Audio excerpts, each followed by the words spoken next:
Hi. We're rolling. Welcome back, bro. Hey, glad to be back, man. Dude, you're the first. Yeah. Nick Laidlaw. Yeah. Back at Battles and Beers. Mm-hmm. Also a newly minted married man. Yeah, got married last month. Still doesn't feel real. Congratulations. Yeah, thank you. Yeah. You were there. I was there. Yeah, I was. You witnessed it. Beautiful wedding. Yeah. Thank you. Dude, that was all Isabel. Dude, that was all Isabel. Cigar bar, phenomenal. Her idea. Yeah. Your playlist for music too, off the chain. I feel a little bit older because I feel like those songs were from 20 years ago. So like in the 2010s, we'd all be dancing to fucking like 80s musics, and now it's like, oh, our music from 2005, 2009. It's weird how time moves like that. Oh, dude, it's nuts. It's like nuts. I graduated boot camp like 13 years ago. Yep. Today, and it's like if a kid was born that day, like he's going into high school next year. Yeah. I think of that too. Like I almost had a kid, or not almost, I should say I almost got married, but I definitely probably would have had a kid right after that. Like I might have an 18-year-old or a 17-year-old, like in another life. Because I have buddies that do have 17, 18-year-old kids, and that's just insane. And they're finishing up their career 20 year. Like my 20 year was July. So July 11th was when I joined the Marine Corps. That was 20 years ago. So it's insane. Time flies, dude. Time flies, man. So yeah. Even then, I was here like what, 6 months ago? Yeah, like just right 6 after my second to last trip from Ukraine. Yeah. That feels like you came in. I was here like a month or two ago. Yeah, exactly. You were here in December, and then I launched it in January. Yeah. So you're my first guest, dude. I was stoked too, man, because I was like, dude, fucking like Nick's coming on. It's kind of like a celebratory episode. Like I guess I'm like, I'm having Nick on again. We're at episode 19. Like, dude, that's so crazy. It's awesome. Like, it's I'm done excited. so well. Congratulations. Thank you. Yes. Thanks to the subscribers. Like and subscribe to my channel, Into the Breach. No, yeah, man. It's been a trip. It's been, luckily I've been fortunate with having some hit, but it's been a blast. Like I said, you have to love it. You got to love doing what we do, because you're not making money off it, or you are. Now I've been fortunate I have, but it's also like, don't expect that. Yeah, it's a grind. It's a grind. You got to start just wanting to have fun with it and to like produce content. Like if you make money down the road, like good. Yeah. If you don't, like you still got to enjoy it. Exactly. Yeah, that's what it's like. I was like, you were talking about it with Isabel, and I was like, oh yeah, I got Nick coming. Like it was a very stressful week, and I was like, oh, sorry, Nick's coming. Like you weren't a burden to me. Like I have guests that are great, but they kind of become a burden because it's sometimes I'll fly out in the middle of the day, and I have a ton of work. Yeah. I'm like, well, I've lost this day of work, but it still turns out great. But it's like, I was like, oh, Nick's coming on Saturday. It's Labor Day weekend. I was like, we're not stressed to do the podcast, because last time you came, it wasn't stressful, but it was like you flew in at like a very short time frame. You came at like 6. We obviously hung out, talked, had like a beer, and then it was like we didn't start till like 8. And then we went to like 11:30 midnight. And I'm like exhausted, and then. And the next morning we hung out, but then it's like, well, we're not. Yeah, then I had to go. Yeah, you had to go. Whereas like I was here less than like 24 hours. Exactly. Yeah. So. And today you're here for exactly 24 hours. So, well, all right, man. Well, yeah. Well, you've done since then. You went into Kherson back in the first time we talked. Now you went into Pokrovsk in Ukraine. Yeah. So we'll just dive right into that, man. Yeah. That was a kinetic trip. We'll talk about that. Well, yeah, getting chased by FPV drones, which did happen, by the way. We did get chased by FPVs. Yep. So I went with Chris Naganuma of Project Leaflet, our mutual friend. So we tried to time our arrival into Kherson with Putin's little parade that he was having in Moscow, that 48-hour truce they were going to have. So we arrive, we stop on the M14 highway, a little bit northwest of Kherson, and my friend Baker, that's his call sign, for reasons. I might explain later why he's called Baker. I'm sure you can imagine. But he came and picked us up with his friend, and their soldiers been fighting in Kherson since it was liberated. Like they just operate out of there. They've each had like 1-2 week leave since like 2022, and so other than that, they've just been fighting, going across the river into the islands. So he picks us up. We drive into the city, and it was a different vibe this time around. There seemed like there were less people there, and the cars were driving a lot faster. Because like I told you last time, it's like a human safari going on in Kherson right now. So drones are mostly indiscriminately just hitting whatever they can see. So it could be like a civilian bus, which they've struck several times. There's been several deaths of like old people, civilians just riding public transportation. There's a video that came out recently of a guy repairing his roof, and they dropped a grenade on him, blew his foot off. Another guy walking his dog.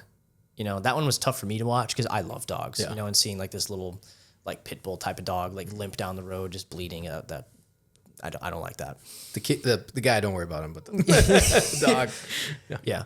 But so he picked us up, and then we went to go eat, and like we're standing outside like this like outdoor eating area, and as Kherson, it gets shelled like between 300 and 400 times a day, which is not a lot compared to the rest of the front line, especially considering the Russians, they're only like 5-6 kilometers away across the river. Like if you stand on certain parts of the city, I can look through my camera lens and like see Russian positions, Which is also wild. which is crazy, but because it's like a functioning city, but then just right over there, like there are the Russians. We're outside eating, and then we just hear, artillery shell just hits like 2 blocks away. Kids still playing in the street. Adults just indiscriminately, outside. correct? Like They're just shelling launching, whatever. just shelling Yeah, for they're whatever. they're just launching whatever. Mm-hmm. Sometimes it's very deliberate. They just dropped a couple glide bombs on. There's a square there. I don't remember what it's called, but it's like a big government building. And Chris and I went there before it got blown up, but they dropped like 3 or 4 cabs on it. It's destroyed. They destroyed the bridge leading to I believe the island is called Ostrov. But it's like an island attached to Kherson, and there's like one bridge on and off, and they blew that up as well. Did you go on that one last? Yeah, we went there. I was gonna say that I've driven across that bridge. Trip, I've driven across that bridge many times. It's the one with the roundabout directly north of it. You got to go fast around there. Let's just say that. But yeah, we were in the city. That evening, we went to a Ukrainian soldier's apartment. We drank, had some food, waited for the ceasefire to happen. And I woke up at around like 6 o'clock when the artillery started. And I tried to keep a counter of like how many explosions I heard within the city. And I lost track by like 9 o'clock, so ceasefire was not a real thing. That's wild. Yeah. Did some stuff around Kherson, nothing really like crazy. And then we went east after that towards Pokrovsk, where we were going to embed with the 25th Airborne Brigade. So the 25th, I love the 25th. They're one of Ukraine's most modern military units. I met the deputy brigade commander. His name's Ilya. He's like 28, 29 years old. Very, very modern thinking. And we basically spent the next like 10 days with the 25th Brigade in and around Pokrovsk. So we were in Pokrovsk, like Dobropilia, Minarad, and then some other villages. I'm not sure because my phone was off. Like the location services were off most of the time, so I couldn't see where we were exactly. But yeah, after Kherson, we went to Pokrovsk and met the 25th Brigade there. Nice. So it was 25th is what you went in to wow. What's this? Pokrovsk. Yeah, we went in with them. The first thing we did was we went out with their like high altitude VTOL ISR drone. Yeah. We went out to one of the positions there. We rode in the back of a pickup truck. Probably not the smartest idea, but that's what we did. Rode in the back out to this position, and it's just like a dugout in the woods. There's like a small little clearing, and I went out and filmed this guy like launching the VTOL, and then we just filmed them basically spotting targets. And so we got like a good overall view of like how like the like drone operations work in Ukraine, because we got to see like multiple parts of it. Because like most people think like FPV strikes, it's just an FPV flying around until it sees somebody and then it strikes and hits them. And that's sometimes the case, but not what I observed. So we observed this VTOL drone just flying around above Pokrovsk in its environs. And you'd be surprised how many like Russian soldiers get ignored. Like you'll see them like walking around in fields and stuff like that, and the observation drone team will like call it up because their main job is just to point out targets, and then it's the brigade command that kind of decides, okay, this is the list of targets that we have that are out and about right now, and we're going to dispatch FPV teams to hit XYZ. So I was surprised the number of targets that got ignored because they're waiting for something like juicier. to pop up. So there were a lot of like lone Russian soldiers just walking across fields down the road, stuff like that. They kind of explain what they were doing, possibly like, oh yeah, there's a position over here. Maybe they're getting, Yeah, you know what I mean? Like, and it's I would just kinda assume like, sometimes they're just seeing where he's going to go, what he's going to do.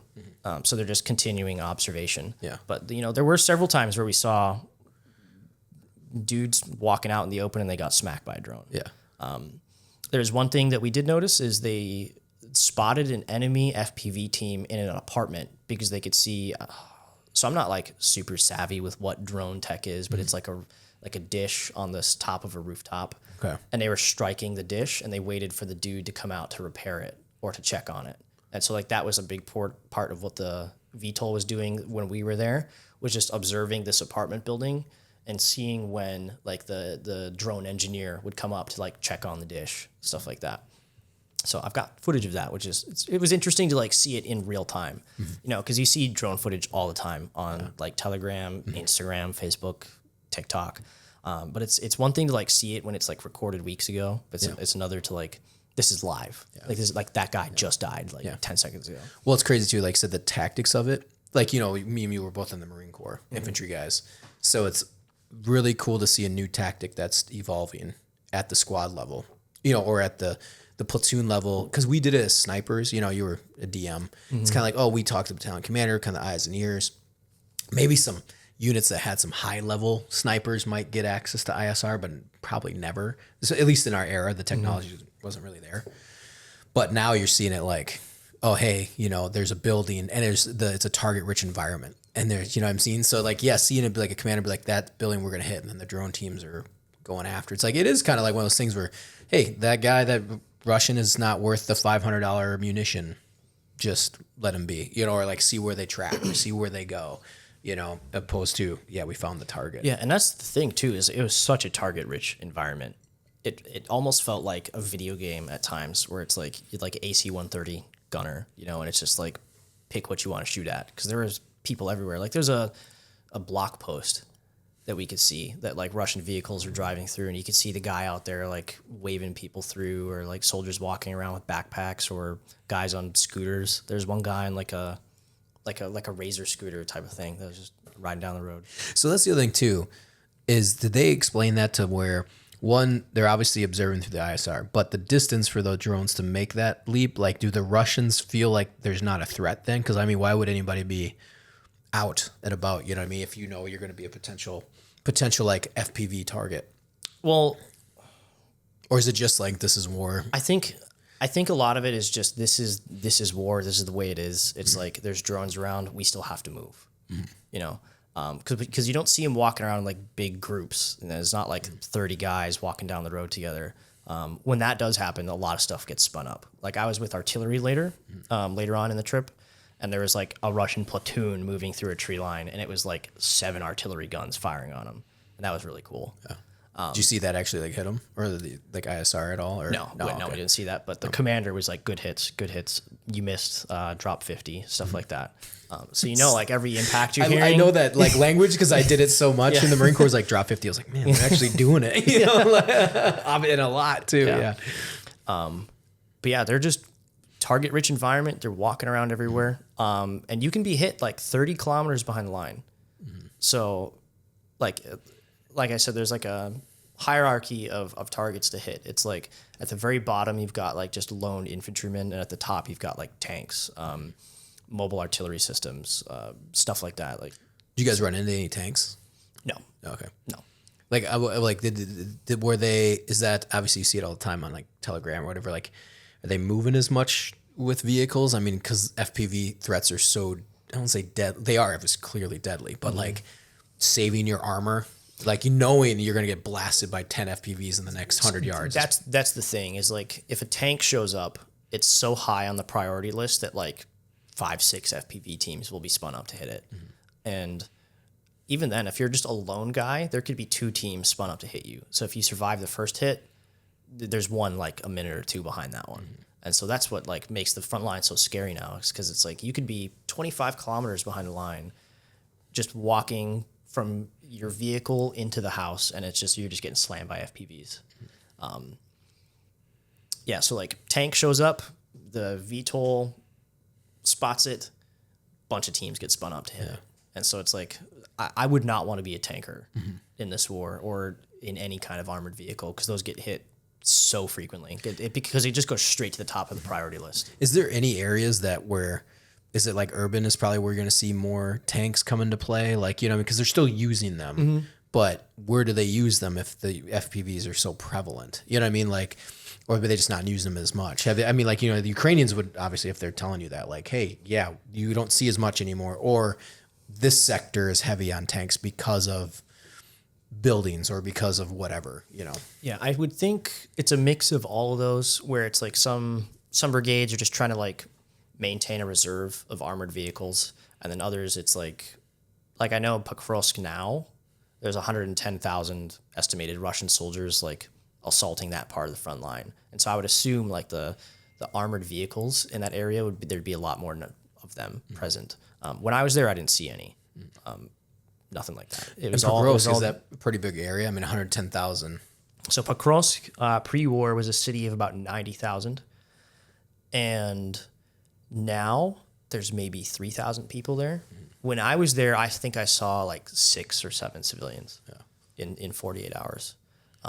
Not many people there, and then even then, it's like it's just like a small town, like it's 110,000 people trying to take one town of what was 90,000. Like it's like Bakhmut. It's like, was that destroyed pile of rubble worth all the lives it took to take it or defend it, sort of thing.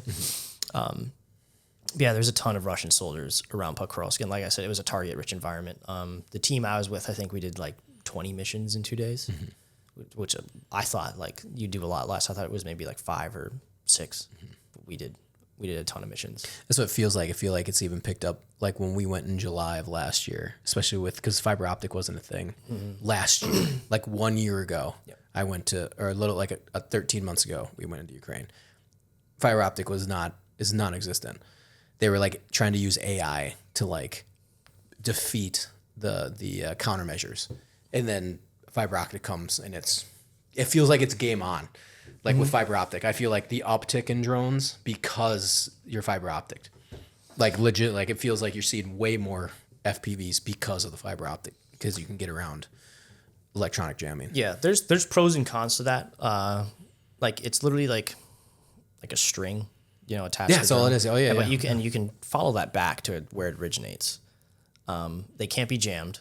They've got a better camera signal, but the drone itself it's less maneuverable, because the propellers can sever the wire, but they can go a lot farther. Like when we got chased by a drone, we didn't think we were in even fiber optic distance, and we were still getting chased. So the technology is always changing. Like they're just literally like rigging spool together to make it go even further. Like I remember when fiber optics came out, it was like, oh, they can reach 15 kilometers now. Now it's I've heard reports of like up to 40, 50. Yeah, I've seen it. It's even crazy. Not saying it's prominent though. I've seen it. I'm sure Chris might have probably let you in on that one. I can't say where or how, but I've seen it, and I believe it was 50 kilometers. But how big it is, the payload, you know what I mean? It becomes cumbersome. So you're like, okay, so what is this going on? Probably a massive payload. This isn't like for one lone infantryman. You probably want to attach it to a giant drone, like I can't remember what they call those ones. But they carry like multiple mortar systems on them. Like the Baba Yagas. Or something. Yeah, or like you want to attach like probably like a giant bomb to it if you're going. You're not just throwing 50-kilometer. They're dropping 155s with those now. Oh, 100%. Yeah, I put a picture on my Instagram the other day, and it's like, dude, that's crazy. It's insane. We talked about it at lunch, which was like the 155 grenade. Yeah. just like you don't like I've been into the basement, and like I've like you don't know the power sometimes, like especially when that Russian, I think it was I don't know where it was, but it was a popular video of him throwing. I think it was a Russian, right? That like threw the anti-tank grenade into a house, and it probably got him too, even though he like was outside. It just blew that house up. Insane. Like you hear about it, but like, and I've been hit with IEDs, but it's like you don't understand like because it's being used so often, and it's just like you're like, oh my god, like the power of these weapons are like just because we didn't see it super often. If you did, it was like shocking. Or they're like, oh, that was a 400-pound IED. And you're like, oh, okay. But like to see an anti-tank mine constantly being used or double stacked or whatever. And dude, just the amount of power. Or you do just attaching a grenade fuse to it and like throw it into a basement. It's absolutely wild and insane. Yeah. It's nuts how like drone tech has evolved. Because I remember right at the beginning of the war, like seeing footage of like a grenade being unpinned and put in like a red Solo cup that would then be dropped by a drone. And now we're dropping 155s from like mega drones that are like 600 feet in the air. Exactly. Yeah. Or you see the rotating like revolver ones that carry it's like little a mini grenades. little cylinder. And It's it's like it's nuts. You get hit with like 12 of them in like one go. Yeah, I remember those opening days, man. When I was in Lviv in the first 3 weeks, it was just like we were getting those every day. We're like, oh my god, like, and there was no FPVs back then. It was just. They used the fishing. It was a fishing line. You go on Amazon, you can buy it right now. It's for fishing, and the light triggers it and it like lets it go. Yeah. And that's what they were using. I was like, how are they doing that? I didn't quite understand it. And then you're like, oh my god, that's what they're doing. It's like basically it was like a fishing line rig you can buy on Amazon for $50. And dude, they were just wrecking. It was cool too because I feel like you had to work for it a lot back then. Like they would like get over a Russian tank and they didn't know it, and the hatch would open and they drop it into the hatch, and that would like ignite the whole thing. But it was just a grenade. But it was like just perfectly laid grenade. Frag grenade. Yeah, blowing up a $30 million tank. Exactly. Like you were kind of like and again they were dropping them while guys were running. So you were like, dude, you got real skilled. Now I'm not saying the new kids, the new kids have it so easy, but you know what I mean? Like back then you're like, man, this is why, and now it's just run it into them, or don't worry about that drone. Well, even then, like the tactics for them change too. 100%, like they've got limited battery.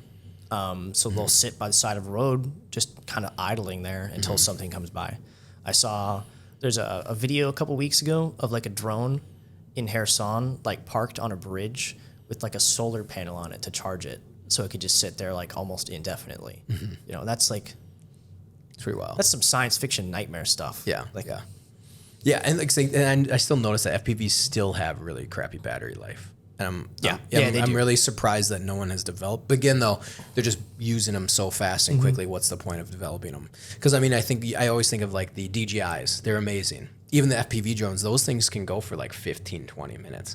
FPVs only go for like 5. Like we just worked with some of the tier 1 dudes, and it's just like they're doing that. They're running them. It's pretty cool. I'll show you after this when we get done. I'll show you some of our first cuts, rough cuts of the show.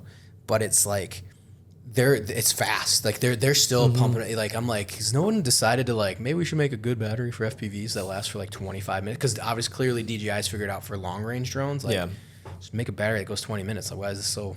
It's kind of like we were talking. Maybe why is this so hard? Maybe it's a cost thing. I was gonna say, well, it's cost analysis. Like, why do we need to spend more money on a battery that we know is gonna get blown up within the 5-minute range, anyways? And then even then, it's like only I think at the moment it's like a 40% success rate with FPVs. Yeah, which is still crazy when you think about it. Like how many artillery shells? Yeah, how many artillery shells get fired to kill one guy? It's dozens. Yeah, compared to 2 FPV drones. Oh, I was thinking of the FPVs. The guy that it was a Russian loitering, I think in Pokrovsk or Kherson, and he like walked up to it. It was loitering and just grabbed it out of the sky. That's in Pokrovsk. Pokrovsk, he just like grabbed it and like. I think it cut its. He's like wrestling with it, and then he like throws it to the ground. I'm not that brave. No, dude, that was ballsy, and I was like, wow, it's pretty cool. I thought that was like it was funny. Like it's just like. War, you're just so jaded. Like I'm just gonna snatch this lethal FPV drone. I don't know if it was flying or if it was like.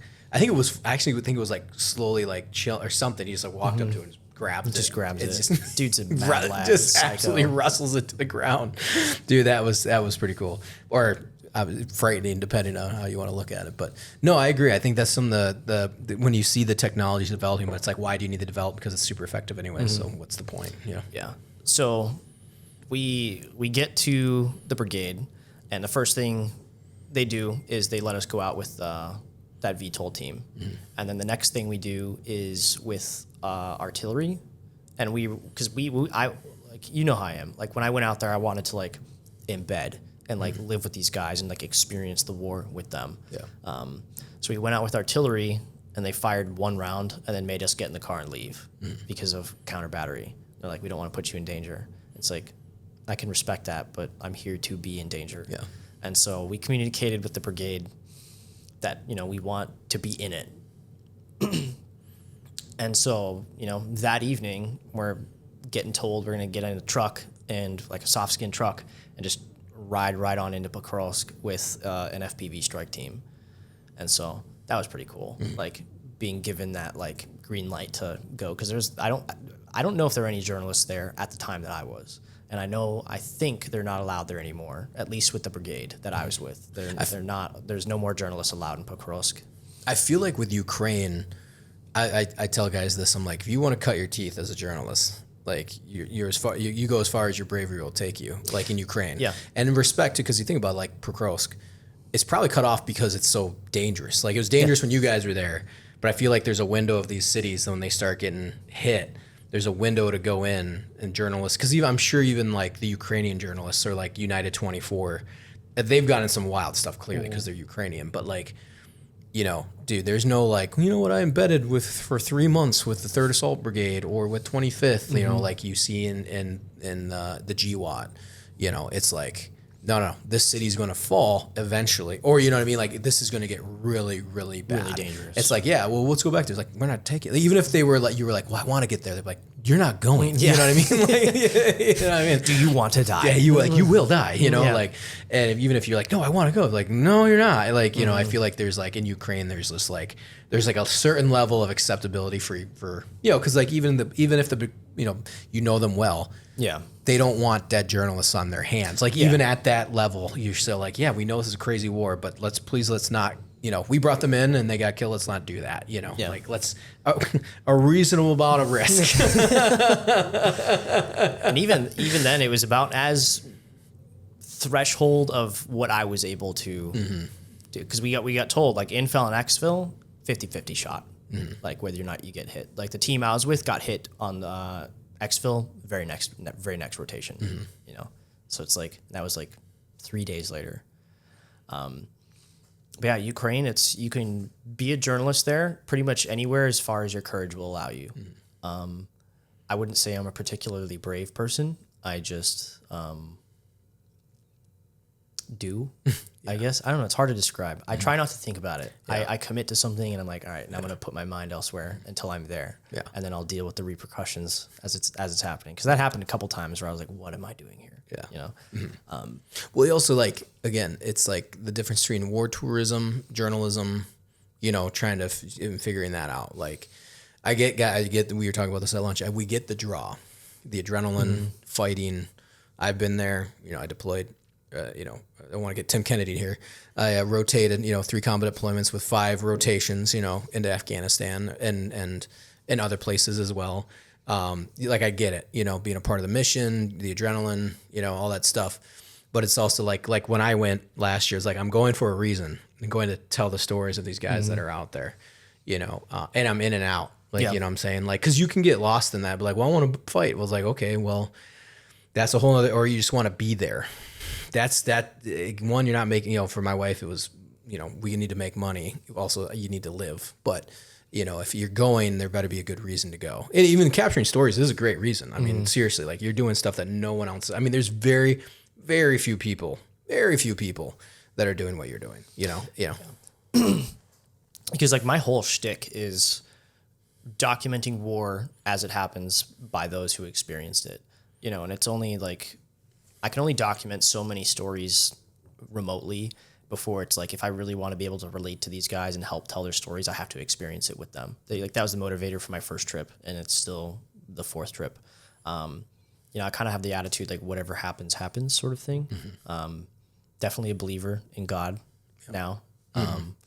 But yeah, like my GWOT was non-existent. Like I came in at the tail end of the war, didn't get to do any cool guys. I didn't get to join the varsity team, as we always said, in the infantry. And so my only experience in war has been Ukraine and then Israel as well. But you've covered the ground in Ukraine. You're fine. Yeah. So, for someone who did a lot in the GWOT.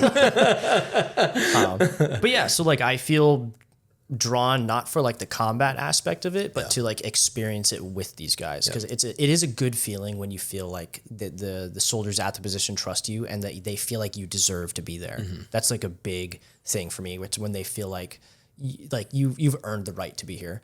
You know, have you seen Hamburger Hill? Yeah. Oh yeah. Where Great film. The camera guy is like recording, and it's like, you haven't earned. Like like if I see you taking pictures of my people on this hill, I'll kill you myself, sort of thing. It's like, it feels good that like that crowd would accept me there. Well, it is when we went Vet TV, it was very much like our like my credentials.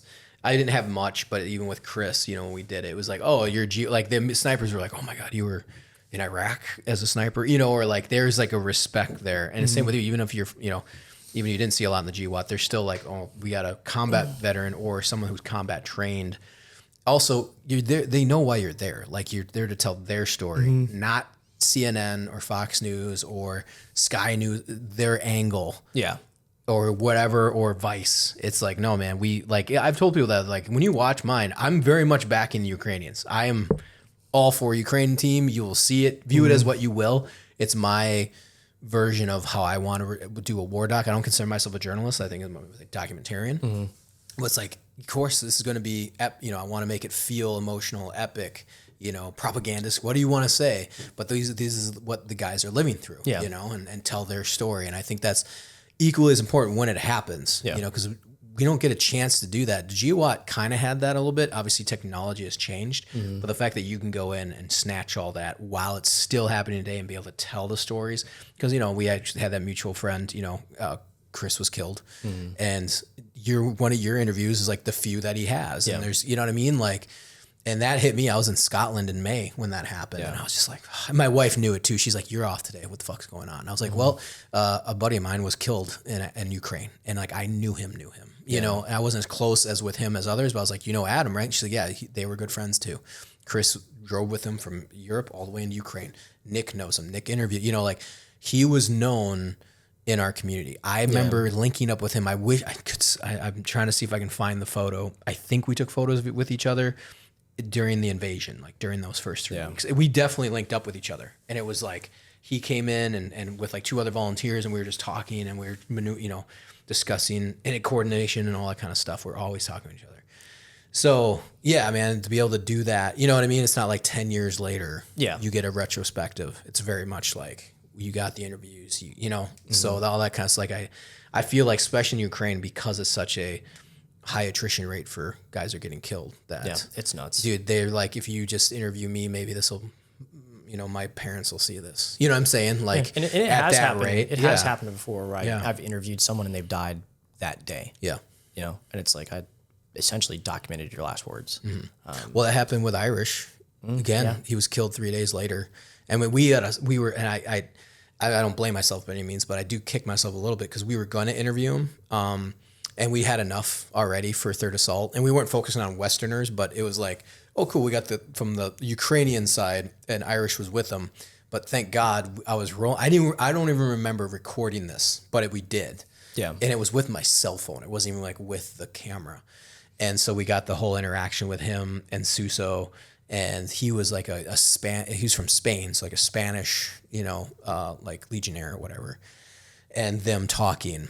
And, you know, and the guys from Third Assault were like, hey, can we get that raw footage for his family? And we're like, yeah, I was like, we sent it to him and everything for the guys. And it was crazy, because it was like, I remember Irish. I remember talking with him. I remember being like, oh, you know, we had this interaction, and 3 days later he's dead. Yeah. And that whole team we interviewed got jacked up pretty bad. Like, you know, the sniper that was talking to me, he almost lost his leg.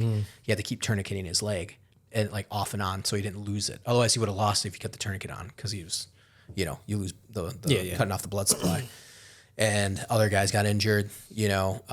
So it was kind of wild. Like, you're just like, Jesus, you know, we just talked to him. And that was like, again, that was like within 72 hours. They just got it's crazy blasted.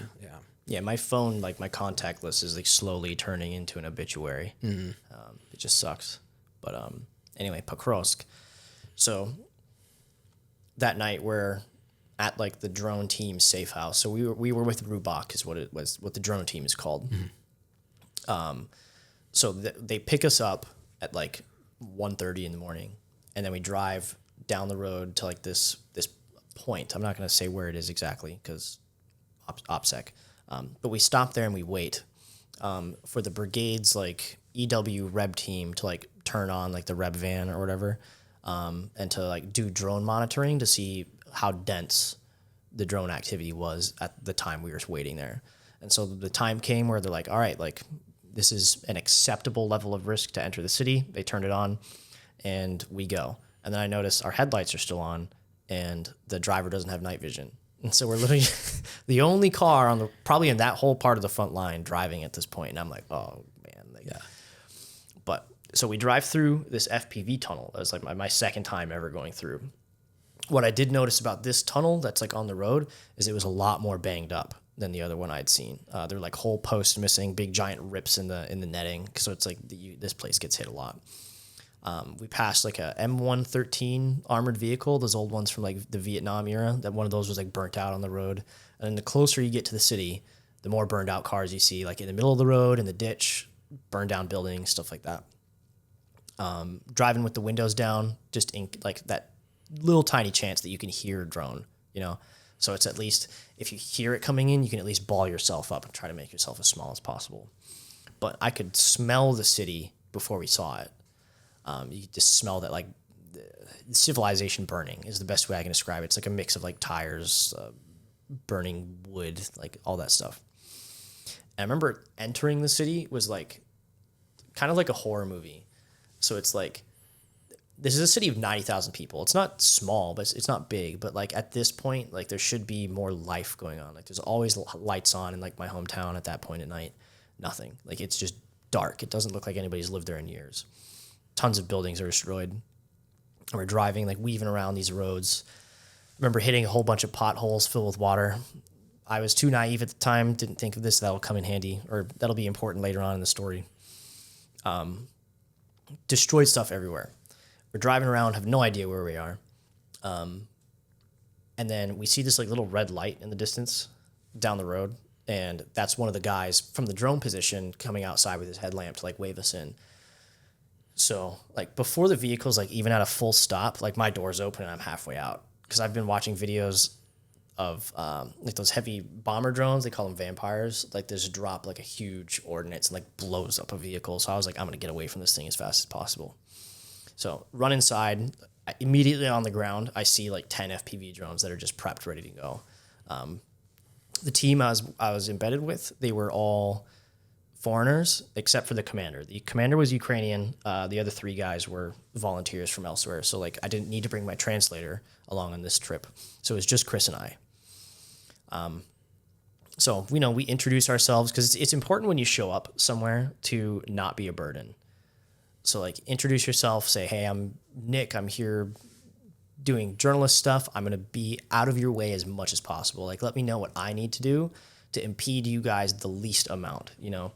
So if you don't want me to film something, let me know. Just let me know where I can sleep, where I can put my stuff. I'm going to try to get out of your hair as much as possible. And usually right off the bat, you can kind of tell if like a unit kind of wants you there or not. And that's like a good indicator. So they brought us down to like their sleeping quarters. So the building we were at was like the Hilton Hotel of drone positions. I was expecting some basement, like half the size of your studio, and there'd be like 6 of us down there for 24 hours. And so I should rewind a little bit. We were only supposed to be there for 24 hours because the drone team, they do 3-day rotations, and we were going out for their 3rd day on rotation. So I got told to bring as little stuff as possible. So I just brought my kit, my camera, and my whoopee blanket. That was it. And one water bottle. That'll come in handy later, too. Same with Chris. I don't know if he brought anything. I think he just brought his kit and his camera as well. So it's this huge building we're staying in. It's like multi-floored.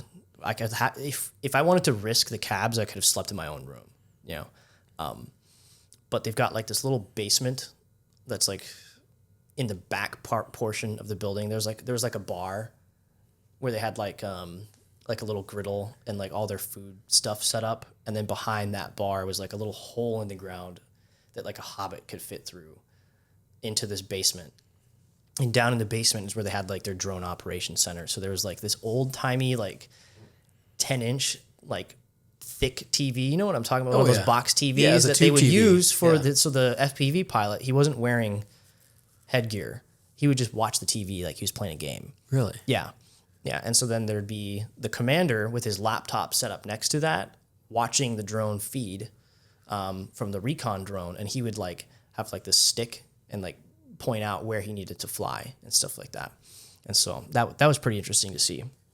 But so, we went downstairs, we get set up like in this little, it's really tiny down there. Like half the people like that would be sheltering down there would be like sitting on the stairs. It was a very small area. And so we asked them like, when are you guys going to fly? And they're like, well, we don't know exactly, but the Russians are most active an hour before and an hour after sunrise and an hour before and after sunset. So it's like literally like hunting hours. So yeah, this is like 3 a.m. And then they're like, you can get to sleep when we get a mission to do, we'll wake you up.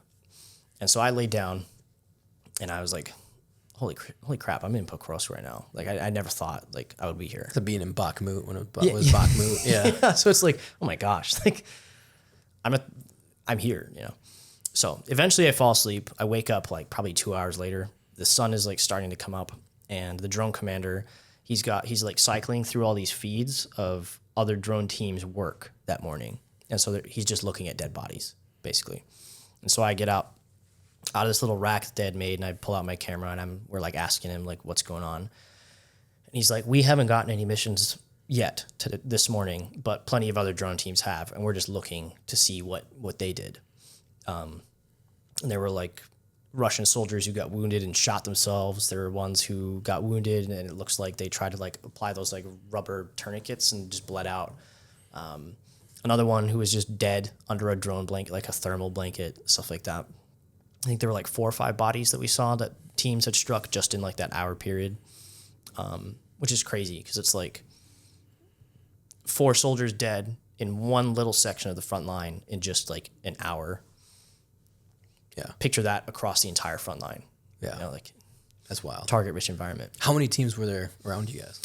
I have no idea. Yeah. I didn't ask. I know there's quite a bit because we could hear the radio going, and I can't speak Ukrainian, but you can kind of like pick out bits and pieces, and there were at least like 5 other teams like within the vicinity of where we were, and there are multiple brigades there too. So it's not just the 25th that was defending Pokrovsk; it was several others. But yeah, so we're just looking at this feed, and one of the drone guys, we're like observing this dead Russian, and he's got his rifle next to him. And he's like, that guy's not a mobilized guy. He's got a nice rifle. It's got an optic on it. And it's like, that's like a detail I wouldn't have picked out, So it's like, there's some better units present at the front line. And then like 20 minutes after that, they started flying missions. A lot of it in the morning was just Russians crossing fields, like not going through tree lines, or just going right across it, just getting struck. That's so weird talking about that. Yeah, sometimes they're like walking over other dead bodies, and it's like they're not running. And why is that? I have no idea. Yeah, because you would think that you were maybe running. a lack of training or morale, but it was honestly kind of sad to see. It was like these guys were just willingly just walking to their deaths because it's like you're not going to make it across the field. There's plenty of drone teams around, and it takes very little time to get spotted, and then a drone to get spun up to hit you, and then if that one misses, it takes like 5 minutes to get another one spun up and right up back on you. Do you think if guys started running, the command might be like, that guy's important. He knows what he's doing. Maybe That's like a mentality thing. Like, well, if I walk slowly like an idiot, yeah, maybe it's they like won't a spot. Or yeah. maybe they won't care that I'm doing it. But if I start running, I know what I'm doing. I might actually be an asset to the front line. Yeah, if they can make it to a trench, their odds of surviving go up a lot. Yeah. Specifically in the area that the team I was working with, I don't quite know like how drones work, but the area we were in, it was kind of like a big dead zone for drones. And so it was very difficult to fly because you'd lose connection. And so there were several times where we were flying missions and the screen would just go blank, and then he would just have to self-detonate after a couple minutes because the drone would just be continuing to fly because you would lose connection randomly. And they weren't using fiber optic? No. Okay. Like the guys I was with were not using fiber optic. They were using like the regular drones and then ones with thermal cameras as well for night missions. But yeah, the morning was just a lot of FPV missions, and seeing the effects of other FPVs in the area. And then the Russians were still very active as well on their side. They weren't just getting hit over and over. There were plenty of FPVs flying just in our little tiny part of Pokrovsk. I saw or heard within like 50 meters of our building 30 drones in 2 days. Right. And it's like, how many teams are operating? Where it's like, picture like your house, right? And like how many drones you would see in 2 days, like 30 drones, like, and then multiply that by a city. That's insane. Like there's like thousands are in the air over a 24-hour period. Mm-hmm. It's insane to think about. But yeah, that was the first morning with this FPV team. So what was the surrounding like? Like how big is the city? Like if you're thinking of like, are these high-rise buildings? Is it industrial more? You know what I'm saying? Is like, or is it more like, hey, this is just a city full of like one-story houses, you know? I'd say Pokrovsk was like a mix between a village and a city. Mm-hmm. So you had some like 10-story apartment buildings, and then you also have like blocks of just one-story houses. Yeah. Where we were was the largest structure in an area of one-story houses. You showed me. You go, yeah. Guess where we were? I was like, there. And you're like, yep, that was us. And so I was like, I'm amazed we didn't eat a cab directly during this time. And it's like, I can say this because the position is not being used anymore. But like, I was just amazed like we didn't get hit by anything. Because stuff around us did. Earlier in that morning, or after we had been done flying, there were Russian drones flying around too, and they struck a Ukrainian position like just down the road from us like 4 times in an hour. You know, so it's like if they're striking it 4 times, I would assume the guys in the building survived. They were seeking shelter in a basement or something. But yeah, they would come at 15-minute intervals. You know, the one team would get that target, they'd spin up their drone, fly it, hit the target, spin up the next one, and it would just come in 15-minute intervals because so we assumed it was the same team on the Russian side hitting the Ukrainian building. Mm-hmm. And even then, like friendly fire for drones is a real thing. Like position sync. So we had how do I describe this? So there were 2 drone operators at the position I was at. One flew like a DJI with some sort of relay on it, and so his job was to like fly up or down to like increase the like connectivity to the FPV. I'm not an expert in this at all. Yeah, it's a repeater. He tried to explain it to me. Yeah, I know what you're talking about, yeah. But I was in the bathroom, so that's another story. I was in the bathroom like peeing in this toilet that was like overflowing. So, and I like the window was open and I heard gunshots like right down the street. And the dude flying the repeater was like, "No, like what are you doing?" And like so they were shooting, like the Ukrainians were shooting at a friendly drone. Mm-hmm. But yeah, so. Yeah. Well, that's the thing we've talked about with Ukraine. I think people are like, oh my God, you think you come from like the U.S. Western mentality. And I've talked with like everyone from tier 1 all the way down to infantry to officer. Dude, it's just it's so, I won't say it's basic, but you go back to the basic infantry skills because one, everyone's wearing the same camouflage. And you're basically just, you know, because they're like, well, why don't they stop wearing the blue and the white ribbons or the red and the yellow or, you know, tape around them, like, because they'll get shot by their own people. Yeah. Like, 1, they're not to the level of training that we got. 2, there's no like SOPs of how you identify yourself. You just get shot. Mm. That's it. Like, you know, like friendly fire is very real. And that's why they don't really run night operations in Ukraine on a mass scale. No one has MVGs. No one has pass and, you know, whatever. What do you call it? Pass and call or challenge and pass. Challenge and pass. Yeah. You know, it's like, that's not happening, you know, so just stay hunkered down. They shoot up their own stuff, like, you know. And that's just the reality of modern war when you've got tons of soldiers on the battlefield, they'll inevitably be blue on blue. Well, rapidly mobilized so quickly, too, you know, and it's like I said, like, we have a standard pipeline. Like, even when they were moving us faster for the Iraq war, like, we were down to 6 weeks of training, roughly, for, like, infantry school. You get all the basics in, and then your units, you know, like, you know what I mean? Like, these guys are not to that level. Everyone thinks that, like, this is the Cold War and, you know, the U.S. and the Russians are at the same level of training. Like, it's not even close. You know, they're so, I don't say down there because clearly, you know, Like combat experience matters. Yeah. But as far as like training, like your average Russian soldier sits well below like the Well, average. yeah, like, I imagine Marine Corps not to infantryman. disparage Ukrainians, but I imagine their average training isn't very high either. Like it's better, but it's not. Yeah.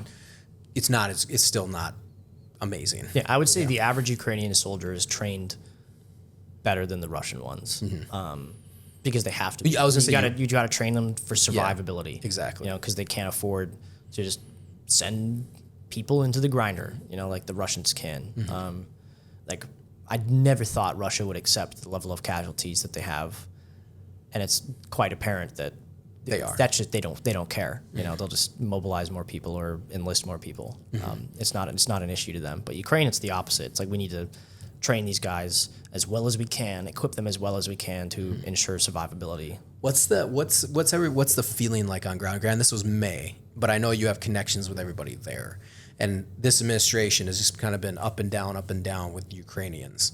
So what is their feeling? You know what I mean? Like what's the, because one, it's like, you know, we're obviously got to help, but at the end of the day, it's still your war. So how are they feeling? You know what I mean? Like, are they like, if that's like I know Zelensky just met up with Trump like 2 weeks ago and apparently it went pretty well. You know what I mean? Like it was like, compared to like, you know, whatever it was like a few months ago, it was a disaster. But it's, what is that? Because they're like, what is the end goal? I mean, like as a Ukrainian, I'd be like, I want to kick the Russians out. Okay, but what's the plan? You know, like what is the plan? Like, because right now it feels like from an outsider looking in, not saying I'm a complete strategist, but everyone's in a holding pattern. Russia has more people. Russia can slowly, you know, eat away at the Ukrainians, but Ukrainians can hold the line. But but it feels like they're just, you know, in a holding pattern till something significant comes their way. You know what I mean? Like what's the feeling on the ground? You know, As far as like morale, it depends on the unit and the job, I think. Infantry will typically have a lower morale because they're the ones getting the worst of it. You know, like in some parts of the front line, 50% casualties on infill. That's half your guys getting wounded. You know, just getting to the position, and then you're at the position, taking more casualties, and then 50% more casualties on the way out. You know, and so it's a tough situation for guys on the ground, and anyone whose morale wouldn't be suffering at that point is not a human being. You know. Especially for guys who've been in the war since 2022, but just been living it day in, day out. Like the artillery guys I was with, most of them I think were mobilized. One of them was an infantryman before this, and he was like, "I prefer artillery because it's a bit quieter, but when you get spotted, you almost certainly die, because okay, like artillery gun there, now we're gonna send a cab at it. You know, now it's boom, gone." Whereas infantry, it's kind of luck of the draw. You know, like you get spotted a lot, but like I said before, there's target priority. You could get a drone, you could not. Yeah.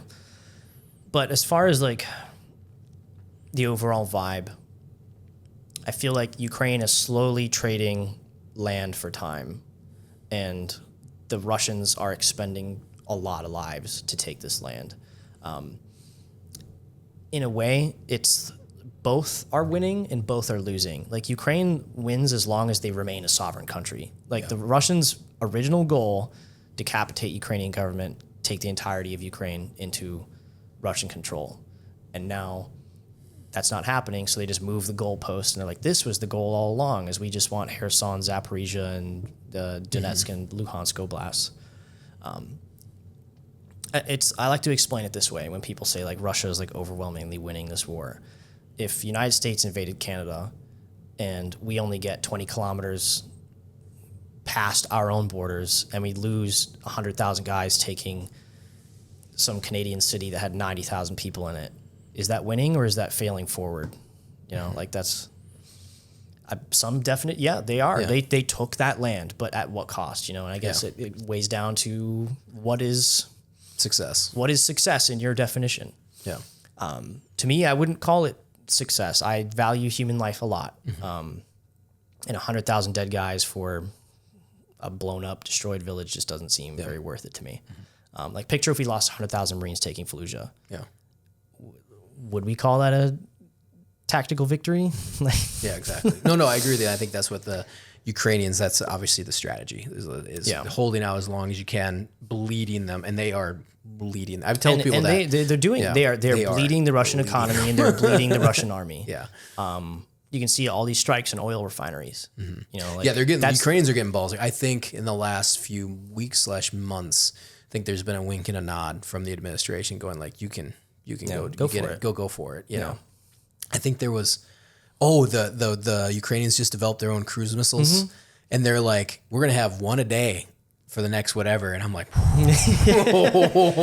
that's gonna save up like 60 of those. Oh, dude, you know, and they'll hit. You know, I'm sure they're not. They'll hit the Kremlin. They'll hit the Kremlin, and they'll also hit key infrastructures where you need to. I mean, honestly, if they develop that, they should just wreak havoc on the front line and just start taking back cities. Yeah, that's my opinion. And then, because if you can develop, because they don't have anything to that capability, correct? Not prior. Yeah.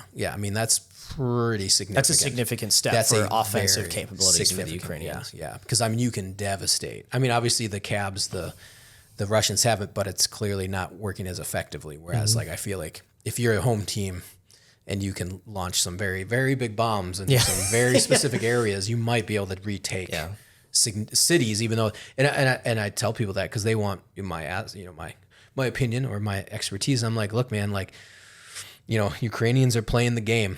You know, they are playing the game, and I think they're playing as best as they can. You know, I think that's one of those things. They're playing competently with the cards that they've got. Exactly. Exactly. Sometimes they're not very good cards, but it's like you got to play. Well, look at the Kursk push, and then they're like, "Well, they lost artillery." He's like, "Yeah, but do you understand?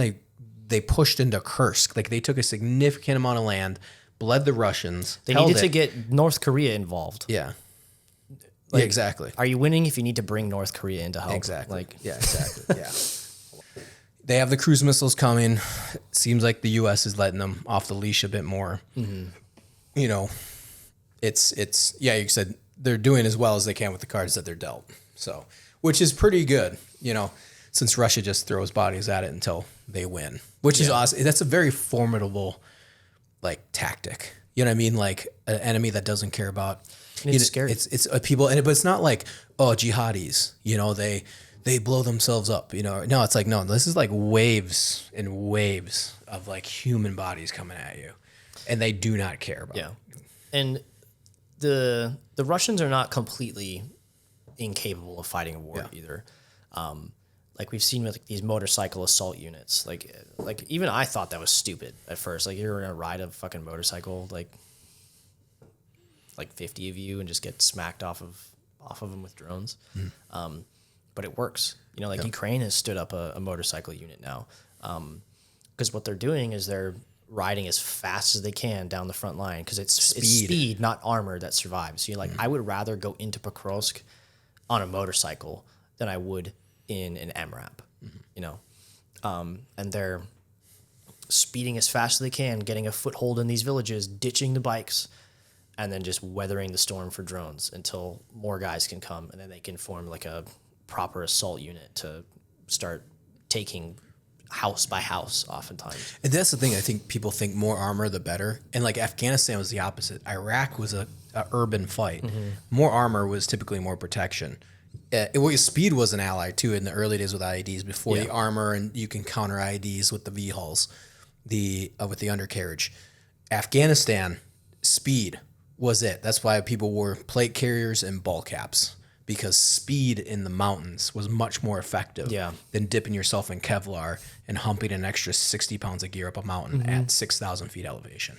Even then, that, like, body armor's changed now. Yeah. Like the Marine Corps added more body armor for the GWOT. Now they're slowly taking it away, making stuff lighter. Whereas in Ukraine, like, I would rather have more armor on me, just for shrapnel, because the odds of you getting shot, like specifically like my job, like very slim. But the odds of me catching a bunch of shrapnel to my spleen, my greatest weakness, you know, like very high. It's like you've seen my getup. I've got like neck protection, nut protection, shoulders, chest, back, sides. The more armor, the better. Like you see dudes walking around the front line dressed like juggernauts, just because you need it. Like the odds of getting I went to a stabilization point, and at both of them, the doctors estimated that over 80% of the wounds that they have were shrapnel. Yeah. I saw one guy at both positions that had been shot. Yeah. And it was a ricochet. Yeah. And which makes sense because of the amount of bomb or usage of FPV drones, grenades, artillery, and and that stuff is lethal because it's not like one bullet. That's one pathway in, out, whatever. But when you get hit with shrapnel, that severs nerves, that severs arteries. And it's And just the concussive everywhere. blast itself. Yeah. Like Exactly. you're close enough. Man, Pokrovsk was the loudest place I've ever been. I was present for one of the bigger bombardments into Gaza when that was kicking off. Nothing compared to just the average day at Pokrovsk. It was crazy. Like not quite drum fire, 1 million artillery shells in a morning, like the Battle of the Somme or Verdun, but the most I've ever heard. I recorded, I like doing this everywhere I go. I set my camera up and I just record the environment and the audio. I went back the other day to highlight certain parts of the audio to add to YouTube, and I just decided to sit and listen while I was painting my Warhammer to the audio of Pokrovsk for 45 minutes, and it was like every 5-10 seconds was artillery shell, mortar, drone, something. It was continuous. It never stopped. Like I took a log. I'll show you this later. I took a log in Ukraine of everything that happened at the times that it happened. Yeah. And it's like I had to go back and like delete all the artillery stuff because the log started to be like dozens of pages long. Yeah. And so I just wrote at the top, artillery continuous. I can show you it. It's actually pretty interesting to look, especially go back and look at it. But cabs are a fear that was unlocked for me when I was there. And that's just those glide bombs they drop with aviation. I was listening to this audio, and I realized that I'd recorded a cab coming in, and it brought, like, listening to that brought back the exact level of fear that I felt when it was really happening, because I had not heard it until I listened to the audio. That was the last time I'd heard it was when it happened for real, and the next time was listening to it. And I just remember like getting this ball in my gut, just how scary they are. I'd never experienced anything like that, because it sounds like a fighter jet coming over. It comes in slowly, and it builds, and then right before it hits, it like cuts out, like the sound stops, and then you just hear, and it like shakes it feels like it shakes your molecules inside of you. One of the guys at the drone position got injured during one of those, and I had to like CLS him, I was like, don't worry, I've been to CLS. I'm basically like a battlefield surgeon. So I was like wrapping his head up and stuff like that. But yeah, like that's definitely one of the scarier, more powerful weapons in the Russians' arsenal is those munitions. Are they like absolutely terrifying? They like our version of JDAMs then? Yeah. And they typically drop them in 2s or 3s. And they just they just dummy rock your bombs world. then, because you said they just kind of let them loose and guide bomb them. Or? So there's cabs and fabs, and they come in different variations and sizes. The ones that they were calling them cabs, the ones that the guys that I were with, they were calling them cabs. And so some of them are dumb bombs that they just glide, and others are laser guided. Like the one that hit that bridge in Kherson, that was laser guided. Which makes sense. Yeah. Like, specific target. If it just dumb glided 40 kilometers into that bridge, that'd be very impressive. But yeah, cabs they're right up there with drones for me. The only plus side is that sometimes you get a heads up that they're coming, because like Ukrainian radar picks them up, and then like the brigade will send out like a brigade wide text to be like, seek shelter, there's cabs incoming. And so there's a couple times where the drone commander would be like, he'd be like, cab, and then like everyone would go into the basement, and then like a minute or two later, you'd hear them come in. Then a lot of the time, you don't know they're coming in until you can hear them. And then like, in my opinion, your most important sense in a combat environment is your hearing. You had to get very attuned to all the stuff that's going on, like learning what's outgoing, what's incoming, what's going to miss, what's going to hit close. Drones, obvious, but cabs, oh my God, they terrify me. Like, I'm glad they've never like landed close enough to kill me. Yeah, because I've been on the receiving end of J dams, and like they were pretty far away, and you that still rocks like your soul. You know, you're like, Jesus, you know. But yeah, and even then, it wasn't like the videos don't do a good job of portraying how loud they are, and like you can feel them. Like they could explode halfway across the city, and you can still feel it in your eyes. You know, like that was the weirdest thing to explain to somebody. Is like you can feel them in your like. You know, it's close when your eyes vibrate. Yeah. Yeah. Well, you think about, like I said, the World War battle of Verdun, where the guys were like, the artillery was landing like right on top of them. And it's like, it's just like that shakes you, you know, like an insane amount. And then, you know, obviously it's still crazy the amount of bombs they're dropping there, but it's funny. We talk about World War One, like still World War One is still like the standard of crazy. It's the mantelpiece of no thanks. No thanks. You know? Exactly. Like the amount of people that would go over the line and die in an assault still is like, you know, like Ukraine still pales in comparison. Yeah, that's just, I get frustrated sometimes because I'm a big history buff and people are like, this is like the worst war in history. It's like no one alive has experienced 1 million artillery shells in a morning. Like I would rather get chased around a tree by a drone than sit in a bunker and receive 1 million artillery shells. Well, let's say like people would die in the trench by getting like sucked into the mud. Yeah. Yeah. You know what I mean? Like Passchendaele, you get like, there's story like Dan Carlin's podcast, like talks about stories of dudes would fall into the mud and you just have to, bye dude. Like we can't pull you out. Like you're going to die there. Like in the movie, like 1917, they're like, don't fall into the crater. You're not going to get out, which is like insane to think like, okay, someone's going to die in this crater now that's full of water. And then that's it, you know, like, yeah, that's wild. But yeah, that whole first day in Pokrovsk was very interesting. Lots of enemy FPVs, like I was saying earlier. There were a couple times where the guys I was with tried to shoot them down. There's one time that was my first like, oh my God moment in Pokrovsk. They were preparing to launch a drone for a mission. And so the Mavic pilot with the relay had his drone set up outside of the building, and I was standing there filming it, and right as like he's in the middle of setting it up, we hear above us, and it was a Russian drone. And so immediately we all just run right back inside. We yell down to the guys in the basement that there's a Russian drone flying around. And we were safe in the building, but the concern was that drone would see our drone and know that this is a drone position and then cab, you know, like you're gone after that. I actually got some good footage of Chris and this pilot like approaching the door and like listening for it and like opening it slightly, and then the drone would like buzz by again and then just slam it shut. Got some good action shots too, like photos of the guy eventually just being like, screw it. And he just ran outside, grabbed the drone and ran back inside. That was like one of the first like, ooh, spooky sort of things. And then it was just cabs and drones and artillery after that. When you're thinking out there, that's the way I think. Do you think of like E&E routes? Like if you have to hook it out? You know what I'm saying? Like if you were like, so we got to bail out of this. I didn't know exactly where we were in Pokrovsk until afterwards, but I did have one of the guys kind of point out like roughly where we were in the city, and I was like looking at like Google Maps and like Google Earth to be like, okay, like if this building gets spotted, where else can we go from here? My plan was just to ditch my body armor and look as civilian as possible.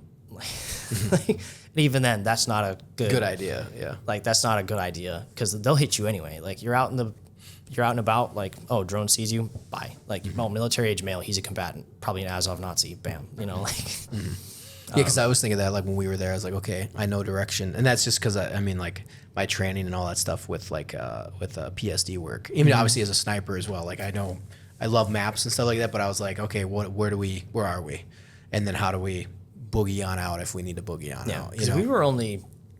And I'd even ask them, like, which direction do we go? And they're like, that way. Like, cool. Somebody make sure, you know. Because we were only that's like our heading. 3.5 kilometers from the Russians where we were. You don't want to run into the Russians. Yeah, you know? So it's like I definitely knew which way was north. Let's say that. I knew if I had to run, which way to go away from the Russians. Yeah. But that was a weird thought, too, thinking, like, they're just a 5-minute walk down the road. Which is crazy. Like I could just walk there in 5 minutes and be like, "Oh, hi guys." How was the terrain? Was there a lot of tree lines with the roads? Like, you know, because I always think of that too. Like, so get where in the tree we line, were was just city. They're like sporadic trees, like clumps of trees in the city, but most of it was just city. Like we were south of the railroad, and the real dangerous part is crossing that because it's like 300. The railroad is like 300 meters wide, and so it's like that's a long time to be out in the open. You said maneuvering. We talked about people maneuvering at night. Night maneuvers is that as dangerous? Because I know there's thermal drones, but also at the same time, like not a lot of people have that technology, like Russians or Ukrainians. Yeah, so movement at night could be a little bit better. Thermal drones are more expensive, and so there's not as many of them. Yeah. It is safer to move at night, but then also like I don't have night vision. Yeah. Like there were several times where I thought like, oh, if the vehicle gets hit and I'm able to ditch in time and I'm hiding under a bush, I'm going to think I'm safe, but I'm not. That thing's just going to see right through the bush and see me like hiding under it. But yeah, like I just hoped it didn't come to that and that we would be fine. Yeah. And we were. I was thinking now, like if I went back, like what are we doing? Like the e-bikes or the bikes sound like a really good idea. What I mean? Like move in at night on a bike, maybe with some night vision, procure some night vision or something, you know what I mean? Like if you're, you're thinking of tactics now, like what is evolving and what works. Like you said, the Russians, it sounds stupid, but by the way, the U.S. military did that back in like the 80s, 90s, you know what I mean? Like that's not a crazy concept to go in on motorcycles. Like I think the Marine Corps did it or tested it or something. Maybe or it was the SEALs. I remember, but I remember there was like a, like not motocross, but like a motorbike type of entry into battlefields. Like actually weren't they like it's like supposed to be scouts for LAVs? Something like that, yeah. I remember my platoon sergeant talking about that, like that being a possibility if we went to LAR after we PCS from the current unit that we were in. And I was like, oh, dude, that'd be sick. Just it would be. Riding around on a dirt bike. And they should, actually, from what I understand, apparently the Marine Corps has gone to, I think, I might be wrong, but I think all-electric Polaris vehicles, the four-wheelers, because they're super silent. So if you're doing recon, but I might be wrong on that. But recon, the Marine Corps has pumped so much money back into recon that makes me jealous a little bit, because they're like, when I talked to the kids a few years ago, they're basically like special forces like their pipeline is that of SF. Like they have Halo, they have obviously recon school, sniper school, Halo, like everything. They're like, oh yeah, we jump all the time. Oh yeah, we go to scuba school. Oh yeah, because most people are like, oh, you're recon, you must have everything. My era, dude, they were lucky to get jump school or sniper school, and that was it. Yeah. That was all you got in a 4-year enlistment, and luckily if you deployed too into the right area. Recon was not as high speed as people think it is.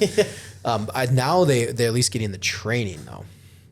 The training pipeline for Marine Recon is actually pretty sick. I always thought the recon guys were pretty cool. Yeah, I mean they were cool dudes, but it was like I was in that era though. It was like, the training just wasn't where the training for the perception was. Exactly. Yeah, the perception was not as much as the training. The training wasn't there. Also, they were glorified infantry guys. Like at the end of the day, because when I found out, I was like, I had buddies that went and thought they were going to be high speed, and then they just never deployed again. They went after our first pump, and they're like, I wish I would have stayed in infantry unit because at least I got to deploy again. They would just go, and then nothing would happen. Yeah, my peers who went to recon. So I did 3 deployments, and my 3rd deployment was their first one. Yeah. And then because of the pipeline. And then when we got back, that was the end of a 4-year enlistment. Yep. So it's like you get to deploy at the very end, and it's like, do you want to re-enlist or not? Exactly. Sort of thing. And then also it's the Marine Corps. By the way, the war's over. So yeah, exactly. Yeah. By the way, it's 2016. Yeah. And also too, you're still at the mercy of a battalion commander. Mm-hmm. Like you're not JSOC. Well, you're not even SOCOM, let alone JSOC. And then the Marine Corps is always, there's a reason why they hate MARSOC, because they can't control them. That's why they brought recon back, so that they could have that asset back.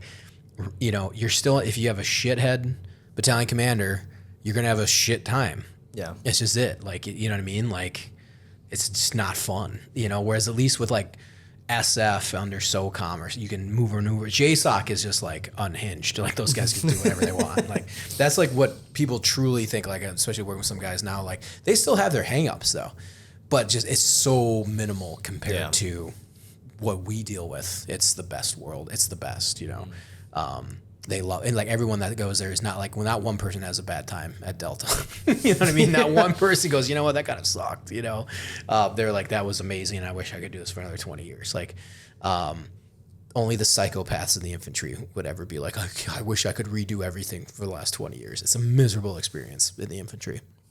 But that being said, though, yeah, I going back to the motorcycles. I mean, that's the whole. I love the development of tactics though, because you have to adapt. And this is where I nerd out a little bit. My first time I looked through dual tubes was back in 2020. Actually, it was 2020. It was right before COVID, and we went and did. My buddy Greaves, he buys $9,000 dual tubes because he wants to, for no reason. We're just like, we're civilians, you know, and we threw them on, and we were ice fishing. We had a cabin, but I was like, oh, cool, this will be cool. I threw them on, and my brain literally like rewired my entire thoughts on night vision and tactics at night. I was just like, oh my God, this changes everything, which makes sense when Delta and them were using dual tubes back in like 2003, you know, or like 01, like totally makes sense, you know. I'm like, oh yeah, because you can actually run into a house with these things and kill people very proficiently without tripping over yourself, you know. So yeah, it's just like, it's insane. Like, and so now you think about tactics though, like, okay, you can get depth perception with dual tubes. So yeah, why don't you hop on a motorcycle and go to the front line at night? You know what I mean? Or, you know, like that completely makes sense. Your survivability goes way up composed like hopping into an MRAP, which we see that footage of like the Russian drone hanging around and loitering, and then they open up the back of an MRAP and it shoots itself right in and kills a bunch of Ukrainians. Like, you know, that's haunting. That sucks because you're like, oh, we made it. And then a FPV comes right in and kills everybody in there. Yeah. Yeah. That was not a frontline city when I was there. Which is crazy. Like Konstantinivka, that video with the ramp it goes down. And it just goes right in. Yeah. Yeah.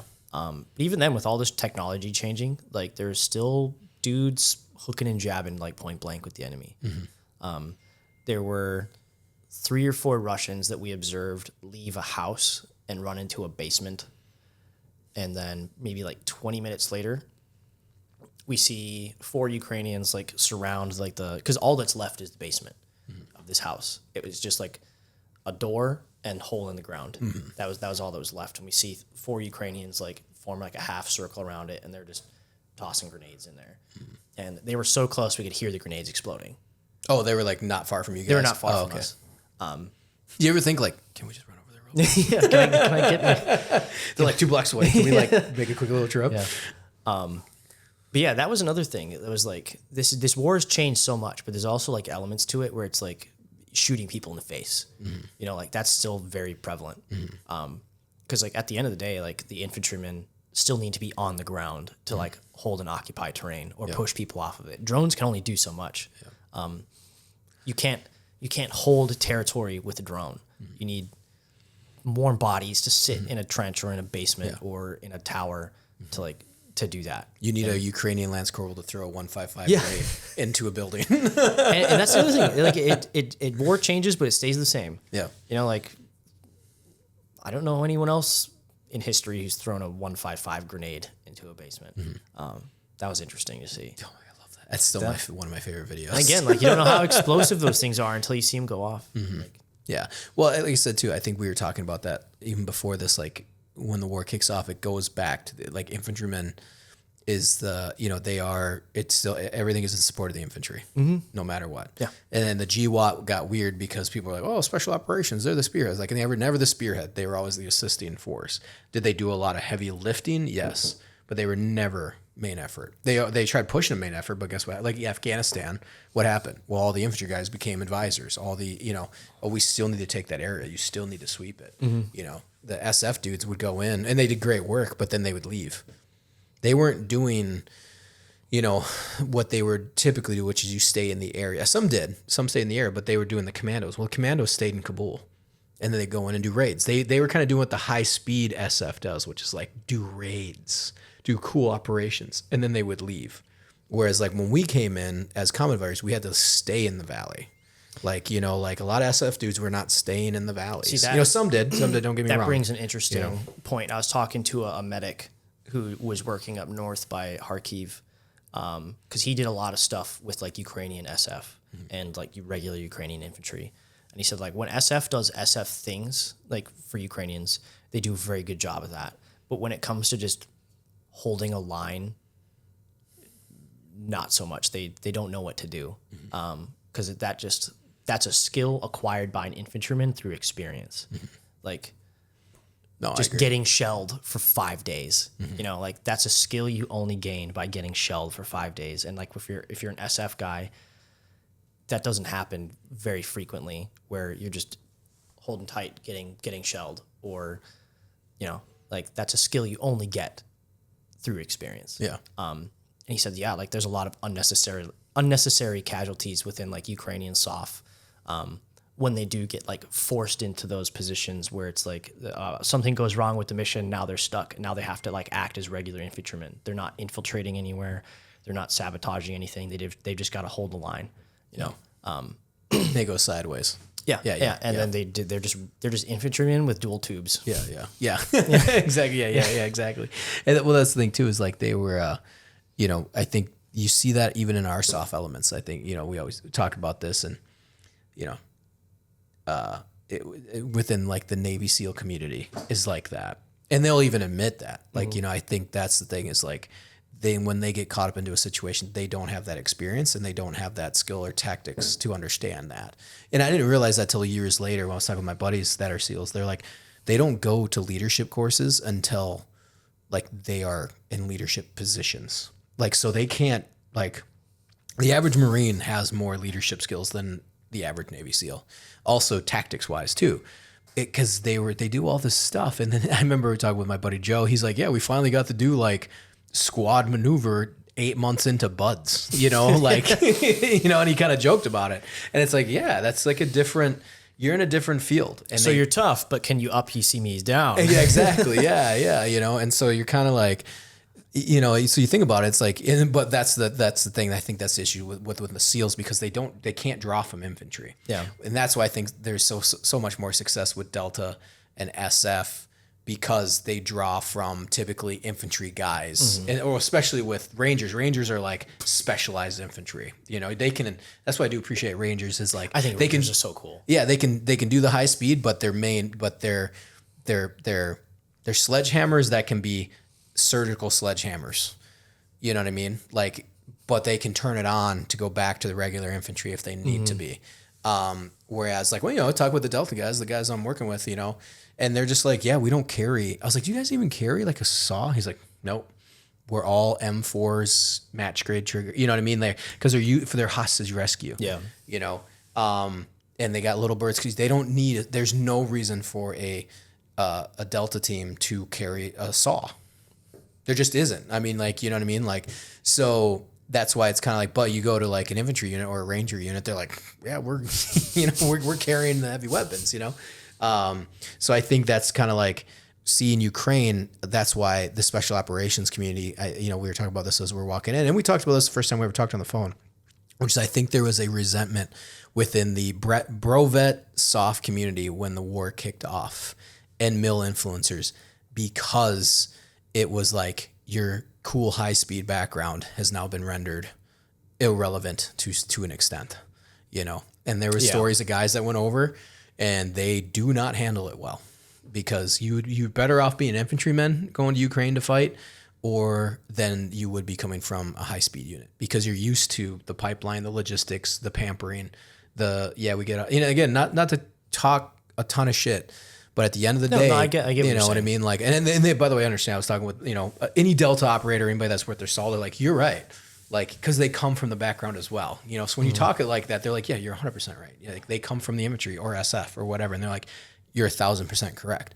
Yeah, I talked with Brent when he was, you know, we were here talking, and we talked about Ukraine a little bit. And he's like, it was like, there's no little birds coming for you in Ukraine. Yeah. There's no one coming for you. You know, they're like your M4 that's all specced out, and you better grab at least a noob tube, you know, or a 203 or a saw, because it's going to get ugly real fast. You can drag that Mark 19, bring it too. Yeah, exactly. You know? Yeah, exactly. And so, I still like the Chosen was doing with like, Rip It cans or whatever, the non-stops and stuffing them full of cotton B and throwing them into, like that's it. And you're going to get hit. I think, there was a bit of resentment in the beginning of the war because it was crazy because I came back and I was frustrated because I was like, why are people not talking about this more? Why is this like I found your channel, especially in our community. In our community, it wasn't being talked about amongst the most prominent influencers. They were kind of like I also got that sense of it was like a weird sense of jealousy almost. Exactly. Like a bunch of untrained guys are getting to live out the fantasy of like a war, like a big conventional full scale war. Conventional war. Yeah.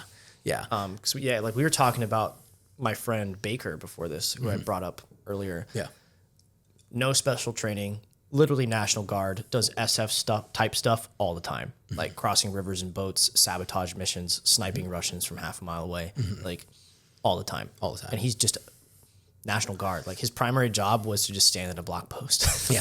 I think I remember the first time we talked, you said you knew some Marines that have gone over and they had like 9 javelin kills within the first like the first month. I know several people who are like tank aces who have blown up like 5 or more Russian tanks. Yeah. And I know people who've shot down helicopters. Yeah. Like that's phenomenal.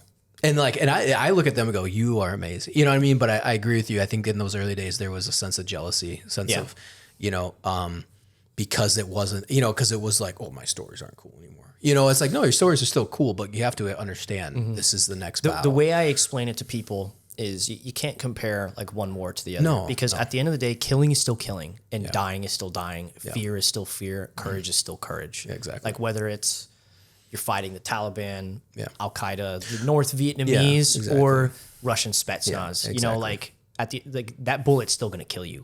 Like, well, by the way, the guys that fought in the GWOT, there were some crazy battles there too. Like, I think that, and that's why it's like talking with infantry guys that are part, I talk about it with other people. They're like, I was like, it was luck. I was lucky, but I know there's guys that were lucky, and they're like, you call it luck? I was like, yeah, we joined to go to war, and I was lucky to participate in 2 of them. It's certain, very hostile at certain points, but there's guys that joined. They're in the Battle of Fallujah, like right out the gate. Like those they got mantelpiece battles. Battles. Najaf, Ramadi. They were there. I wasn't there for that. You know what I mean? Like, and, or Helmand or going into whatever, Kashmir. And like there's all these, valleys in Afghanistan that were just battles, and duked it out. And, man. Like, it was luck. It was just luck, and fortunate to be able to do that because that's what we joined to do, I agree. 100%. And I think that's just one of those deals where, again, a fight's still a fight. I think sometimes we're like, everything Ukraine's whatever because there weren't jets involved. Like 50-minute artillery barrages. Like, it's not as exactly badass or but important. it's still cool. Like the GWOT, he still did a lot of work. And I think and that's what I mean. I think there was a little bit of. Oh yeah, I was like, dude, I'm not rendering what the GWOT was irrelevant. It was actually very relevant. In fact, Ukraine almost seems like an outlier. Like it's at the current trend of wars worldwide, it very much is. Yeah, as an outlier. Like the fact that this is even happening is blowing everyone's minds. I didn't think it would happen. No, I didn't. I got out. I remember after, the Kia evac. I'm like, well, that was shitty, and and emotionally taxing that was. And I was like, well, we'll never see, I got out, I was like, well, there's never going to be another, it'll be a while till we get into the next counterinsurgency war because we'll get into another one. Something will happen. 6 months later. Yeah, and then 6 months later, Ukraine pops off, and I think everybody was just like 10-mile long tank columns getting picked off by javelins. I remember. Yep. Yeah. I was talking to you earlier that it took me months to get used to seeing uniformed soldiers fighting uniformed soldiers. Like it was such a foreign concept to me, like seeing pictures of dead Russian soldiers wearing Russian flags, Russian patches, and like people posing with like their trophy weapons or their patches. That was such a shock to me because it's like that's Call of Duty Modern Warfare 2. Yeah, that's happening. Or if you did that to Taliban, they would have like hung you up and NJP'd you. Yeah. If you like guys pissed on a body, which by the way wasn't that big of a deal, and those guys got dishonorably discharged. You know what I mean? Like, or you've posed with a body. God forbid you pose with a body. That if that gets out on social media, you're gonna get hemmed up. That's just the norm. That's just they're just like, or like posing with like prisoners of war. stuff like that. That's just the norm. Yeah. Because of I think it's a threshold for acceptable violence, where it's like you've got like guys getting beheaded or like their throats slit, you know. Oh, peeing on a body is not really that. Yeah. Well, from the GWOT, you know. It's all right. I'll grab it for you. Saw it coming. I didn't. Losing it, Nick. Cut you off. Thank you. Oh, Just kidding. I'll just pull it further away from me. Don't worry. There we go. It's just all of it's juice. on me. It's cranberry It's just juice. cranberry juice, It's everybody. cranberry juice. There we go. We'll smoke some cigars after this.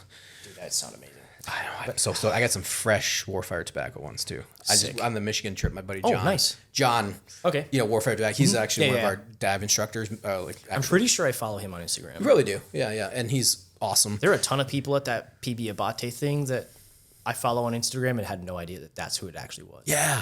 Yeah, there was one guy, sit reps in Stakaros, whatever, he text messaged me, and he's friends with like John, the CEO of Vet TV. He's like, oh, hey. I was like, wait, you're sit rep? He's like, oh yeah. And I'm like, dude, I follow you, you know, like, and oh yeah, it's funny, like run into those, like, you know, like, oh, that's you know, but no, I agree. What were we talking about? Comparisons between wars. Yeah.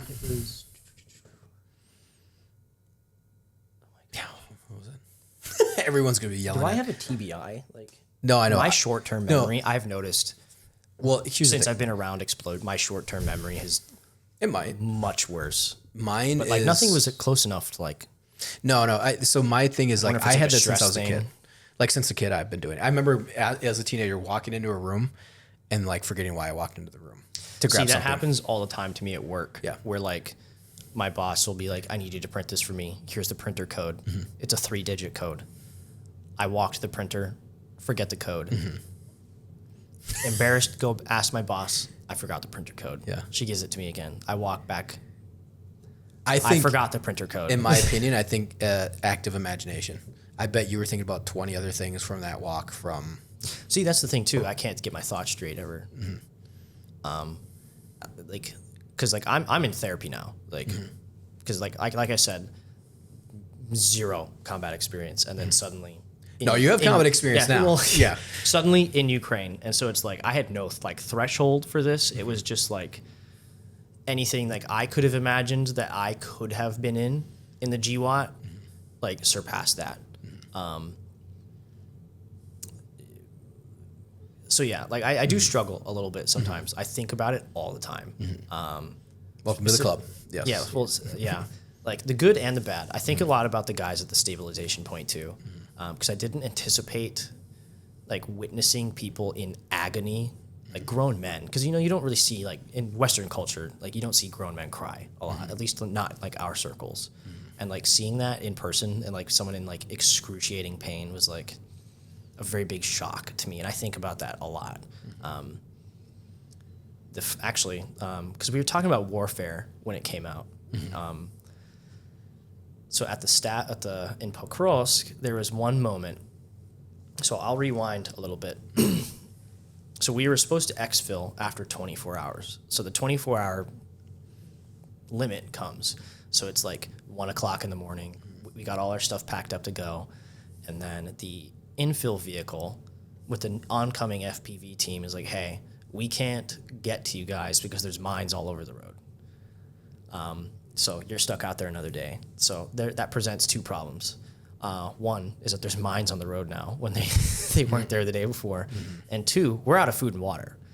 So like the Ukrainians that we were with, the drone team was like, okay, we were only going to be here 3 days. So at the very end, we just ate all the food, drank all the water that we had left, so it was less to pack up to pack out, like to put in the vehicle. So a big portion of the next day was route reconnaissance with the Mavic to like look at anything that looked odd on the roads, which is an impossible task because these roads have shell craters all over them. There's blown up vehicles. All these hubcaps look like TM62 tank mines, and we're like inspecting them from like 50 feet up in the air. And we have to, for the first time in my life, I had to like actually forage for food and water. We ended up finding 3 bottles of Propel, that like flavored water, that had expired in 2023. one In the building or in the area. in the area? And half of a bottle of water that God knows when it was opened. It didn't look, but whatever. And then we found like a bunch of pasta because there was like a little place nearby that looks like it was used as like a refugee type of thing, but almost everything in it was expired.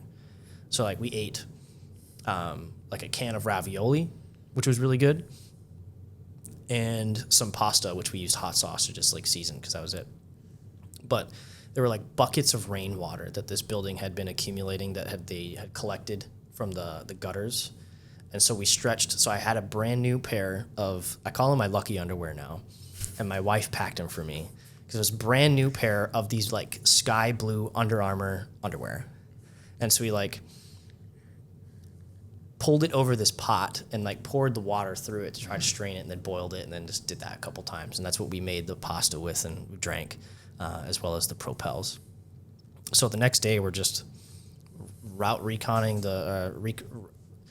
we're just looking for mines. So we planned this route on our way out of the city, cleared it ourselves because like EOD is just mostly not a thing in Ukraine. It's the option is go around it or find a new path. So that was the options we were left with. So fast forward to that evening, a bunch of cabs had just come in, so we're like hiding in the basement.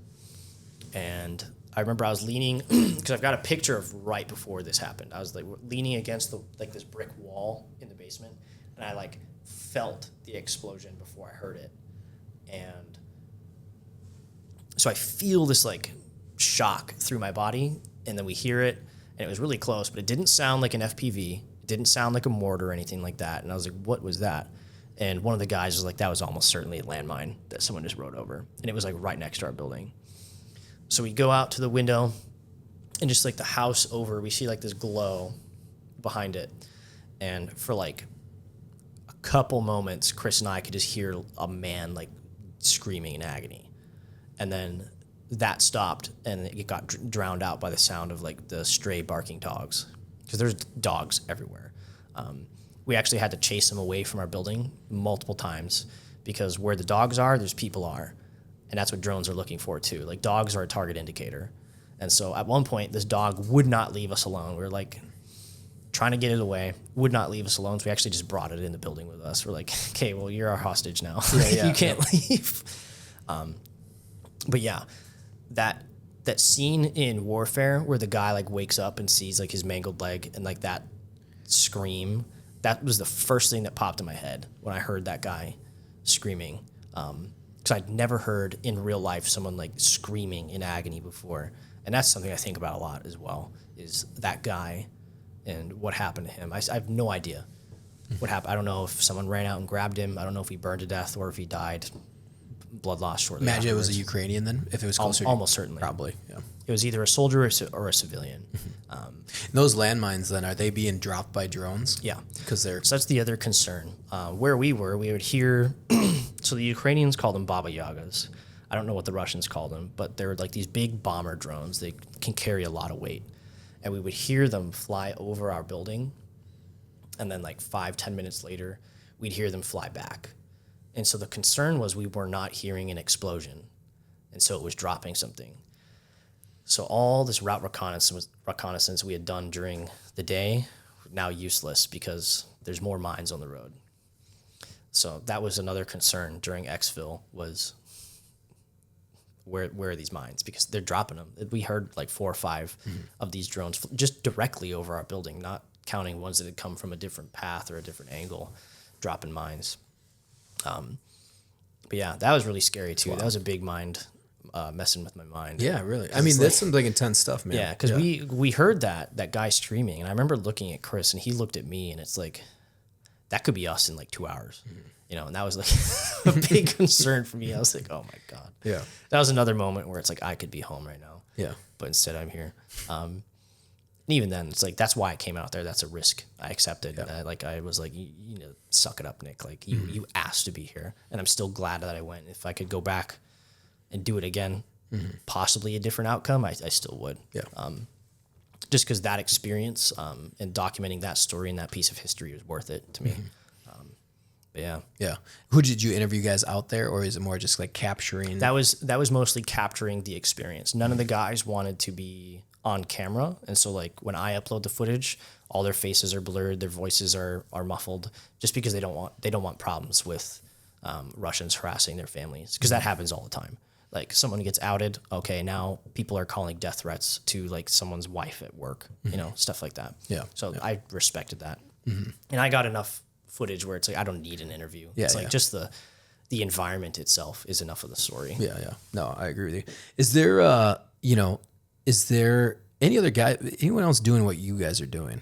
Like legitimately, I feel like, I don't want to say that the novelty is worn off with Ukraine, but I feel like other journalists are not as, or maybe it's just because it's like two-sided. You go to Kyiv, you get some footage and you get to have a good time, or, they probably avoid going to the front because it's so intense. The front is very dangerous. Yeah. So is it like a different, I feel like it's different because you would think like a few years ago you saw way more reporting, maybe tons more, but I feel like the evolution in the last like year, like I think a lot of journalists are like, I'm not going out there. Like, obviously you run the community a little bit, is that what's your kind of thoughts on that? There's a couple people, like Cappy's one of them. He went to, actually my last trip. He was out there like right before we went, I think. It was after. Oh, was it? Oh, yeah, okay. because oh, you're right, because he was in Kursk. Yeah. So while I was in Ukraine, he was texting me, asking me like how to do this. Yeah. And so I was giving him like a crash course, like rundown, and like, hey, this is like what's mostly safe. This is what you need to be wearing, like kit that I recommend you have, stuff like that. He did a good job on his trip, and there's a couple others. Not so much like frontline embeds. It's a lot more of like the unit is in the rear training. They film and talk to them there. United 24 does a lot of really good work. Like, well, they were Ukrainians, so yeah. Like they've done some of the best like frontline documentaries that I've ever seen, and just soldiers themselves documenting what they're experiencing around them with GoPros or their cell phones. Well, the units have like amazing YouTube channels. Third Assault Brigade. I pulled footage from their YouTube for our documentaries because they were so. It's like they put it together and it's crazy. Like it's great for raising funds and awareness. I mean, it's insane footage that they're putting. I think they should do a Patreon. Yeah, that's my opinion. And just be like, here's the uncensored stuff, because YouTube, obviously they have like over 1 million views. I'm sure they don't monetize much. It's more for awareness, but it's like, dude, I'd pay for Third Assault Brigade or Azov International, like you Patreon page. Where it's like uncensored raw stuff. You're like, oh my God. And you could really raise money doing that. Yeah. But as far as like what I'm doing, I also keep to myself a lot. Yeah. Like I would prefer to like communicate with soldiers rather than other journalists. Just try to like say all that. Yeah. Like just, there's a lot of drama in those circles and like a lot of like professional jealousy and like trash talking. And I'm not about it. Who would be in that circle? You know what I'm saying? Like, have you like, you know what I'm saying? Like, do you know anybody like kind of in those circles? Like, have you ever touched that circle before? Like anybody, that's like, oh, they go to Israel or they go to Willie OEM. Like you met at the Willie. He did a great job. He hasn't been to Ukraine in a while, but he's got his health stuff. But he was one of the best, I think. He's what inspired me actually to go. One of the reasons that it inspired me to go to Ukraine, because I remember when the war started, I saw him. Yeah, like, dude, everyone it's did. A missile, Yeah, exactly. And I was like, oh, this guy's independent. It's like, no one's paying him to be out here. Like, oh, if he can do it, I can do it.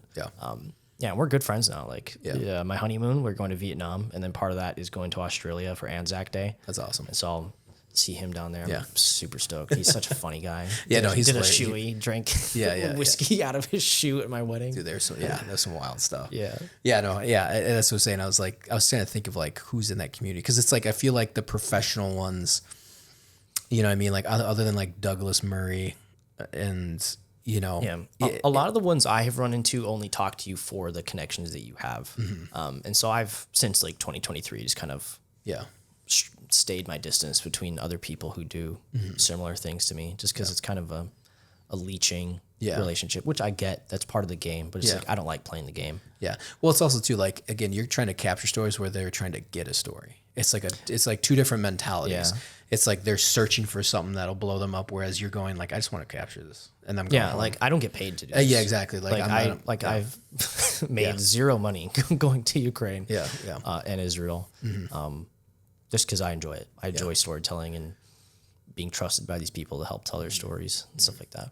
Well, I agree with that. I think we were talking about this in the car. Like the next war that the U.S. gets involved in, it's going to be the reputation of yourself. Even like myself, I was like, I'm definitely getting embedded. You know, we're doing something. You know, Yeah, with, I'll like, know US I've made Marines. it when like some Marine battalion allows me to embed for the siege of Taiwan. Yeah, you yeah. know, like Which is, I mean, you know, you're like, it's going to happen. You know, I'm sure no one saw someday down the road. Yeah. Yeah, no one saw Afghan kicking off. I mean, obviously they saw the lead up to Iraq. You know, that was probably a lot easier to embed in for. But like Afghanistan, Yeah, like 2000, no one knew this was no coming. one knew it was coming. You know, but the true hardcore journalists though knew about the Soviet or the Taliban Afghan war. Oh, yeah. You know, and it's like stuff going on in Darfur and in Africa and Chechnya. You know what I'm saying? Like cutting your teeth in Chechnya. You know, Kosovo. So there's plenty of conflicts going on. It's just wasn't widely known. And there's still, we were talking about at lunch, there's a lot of conflicts out there. I was talking about like Burma. Yeah.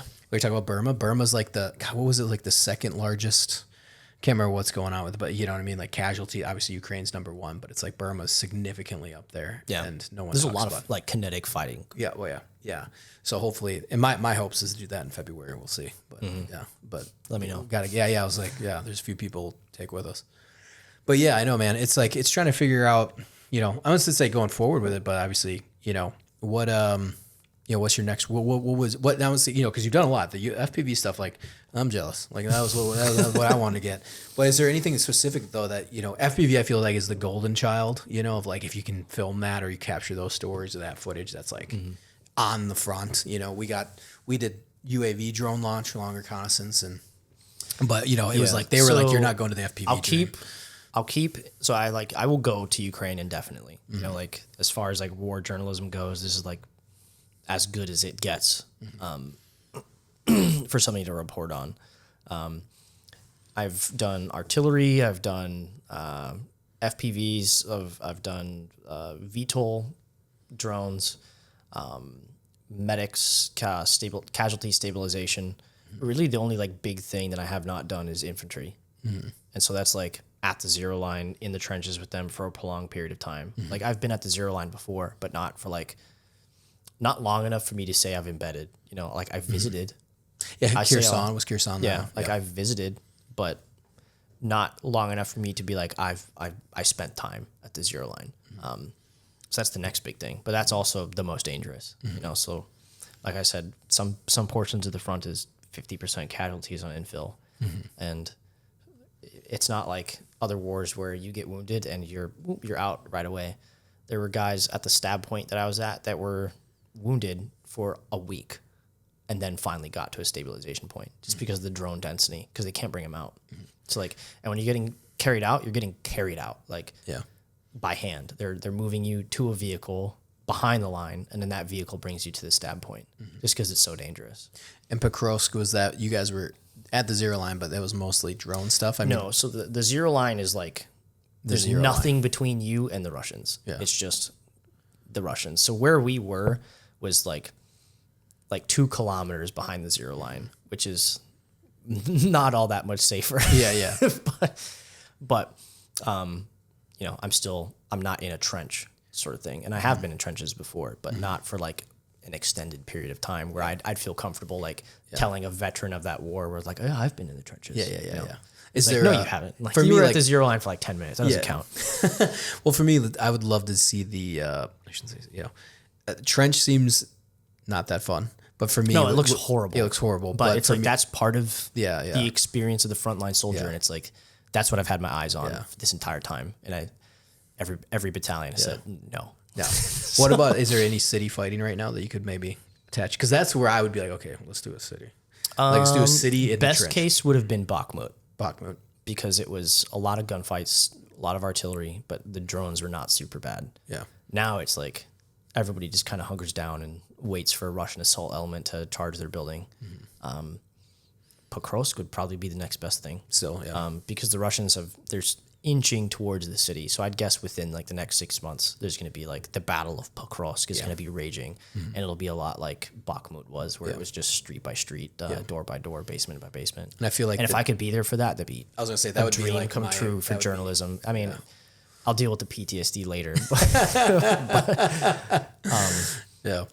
But yeah, that would be the goal. Would be to go back to Pokrovsk and embed with the troops fighting in the city, because that would be the dream. Yeah, to be able to document. And that would be something I would do, because then there's somewhat established lines, but you're like maneuvering around buildings. You know what I mean? Like it feels like you'd be like, okay, I'm not in an open field trench with FPVs. Like you're probably dodging out of buildings, so FPVs are prominent, but not as prominent. A little safer for the IDF factor too, because there's a lot more cover, like hard cover to sit behind. Like those old Soviet apartments, they're dog ugly, but they can eat artillery. Like they can eat a lot before they go down. There's actually a video that came out earlier this week of the 155th Brigade. One of their tanks, it was like a Leopard, that was firing point blank into an apartment building that the Russians had occupied, and they fire like 10 rounds into it, and it's just like it's just like punching holes in it. The whole thing is still standing. It's like, it's not like this. It's just like a hole. Yeah, it's not like it's not like if it shot your house and it would just blow the whole house up. It's just like it's like a pin through like a styrofoam cup. Just like dude, that's just poking holes in it. Yeah. And like, so, I mean, that's like the next major cities. There are other cities that are kind of Kupiansk, Konstantinivka, maybe Sumy. Yeah. In the future, Sumy way up north. I've actually never been up north. Yeah. Like anything west of like northeast Kharkiv, I've never been to. So I've been like around Kupiansk as well. I've been around Kupiansk, Toretsk, Pokrovsk, and Kherson. But as far as like in a city, like being besieged, not yet. Yeah. Well, say like as you said there, you know, that's where I would want to do. You'd be like, all right, cool. Yeah. Like we're going units there. They're making. There's moves. also more places to sleep. Yeah.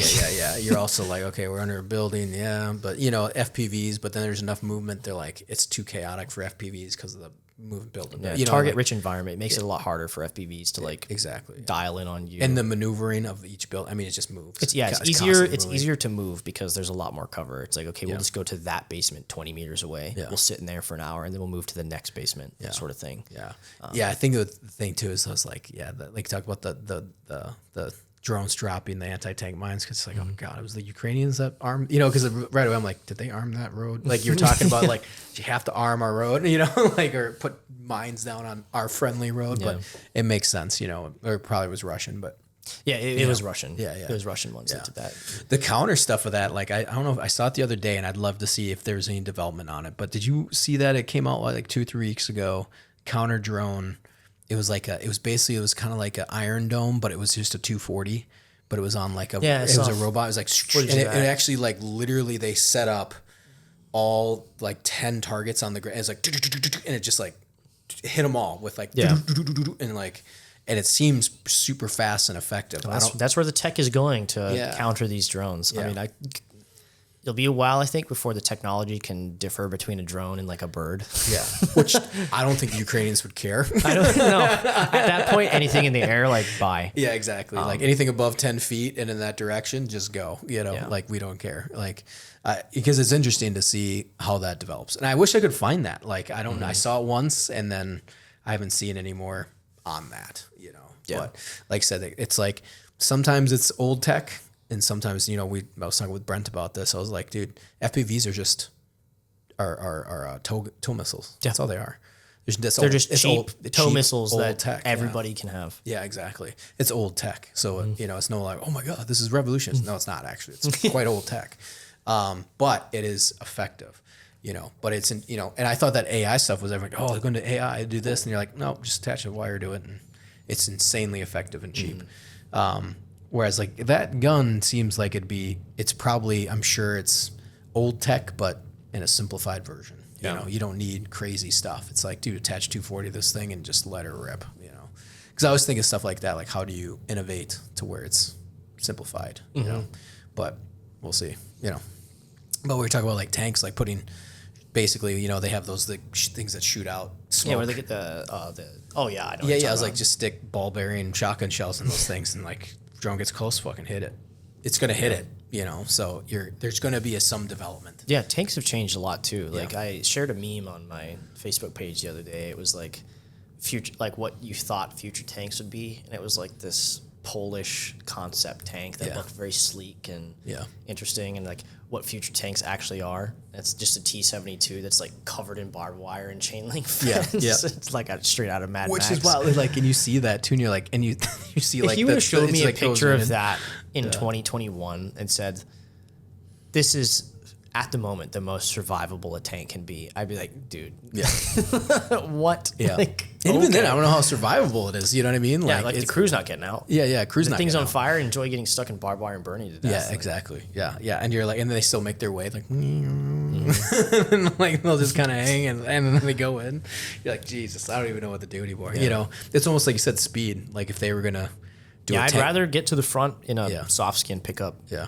And even then, it's like that's scary because like you get hit, like you're done. Yeah. But then on the flip side, like I've seen pictures like and videos and known people where it's like they're in a car, FPV hits the driver's side door, and the driver's completely fine. Mm-hmm. It just like punctures a little hole in it. It's all on what that specific drone is. Mm-hmm. Like what's it made to take out? If it's a shrapnel drone or a thermobaric or anti-vehicle with an RPG stuck on it. Like there's different kinds of drones. What were you guys running in Pokrovsk?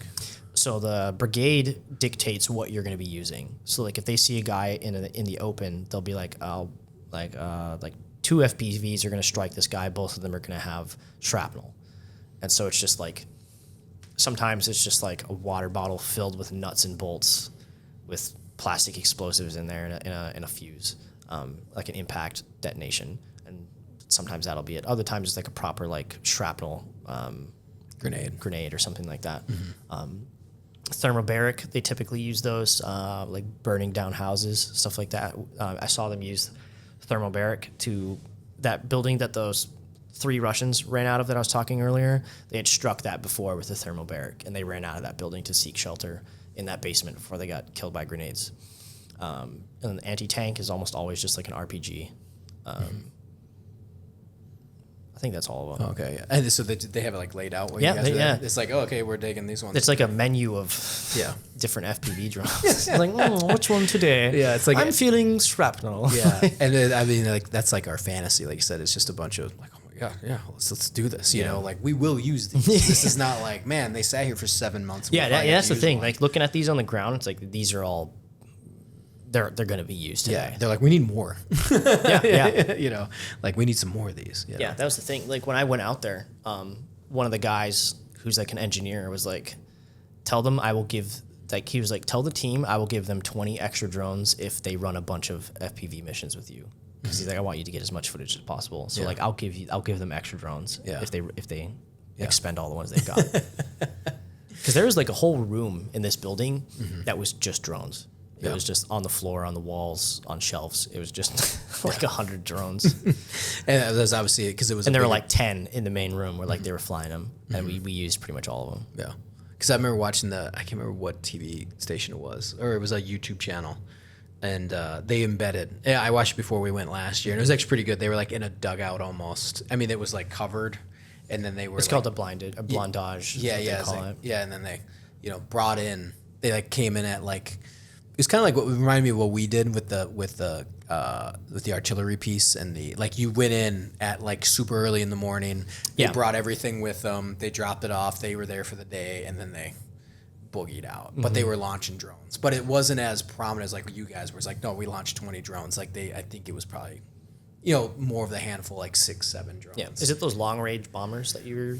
No, we were doing recon. So we had like reconnaissance drones. It was they shot with the slingshot? Yeah. They shot with like the Yeah. And then we did that. They put bombs on those now. Yeah, I would imagine. Yeah, of course. One of my friends, actually who got me involved with the 25th, he flew those and like blew up like a Russian headquarters and like killed like 50 people. What? Yeah. Like kamikaze did? Or, yeah. Oh, nice. Yeah. That's pretty dope. He's got video of it? I think so. He's a really cool guy. Yeah. Hilarious. Yeah. Like he's one of the funniest people I've ever met. Yeah. Very cool guy. So they have this is more of a technical question. When you were filming that stuff, were they recording onto like micro SD cards, like on the actual DJI, like or the ISR bird? Did they actually have like some sort of download? I'm not sure. I know the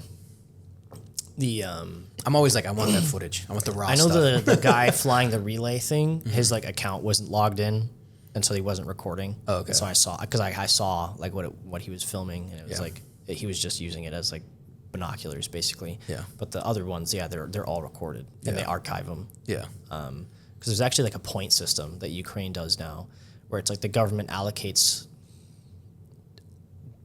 money basically. So it's like, okay, so if the Ukrainian government wants to kill more Russian infantry, they'll be like, okay, infantry are worth 10 points and like cars are worth 5 or something like that. And so that incentivizes drone teams to target a lot more infantry. And so like each confirmed hit that you get is points towards something. Yeah. And then you can use those points to buy equipment for your battalion. Jesus. Yeah.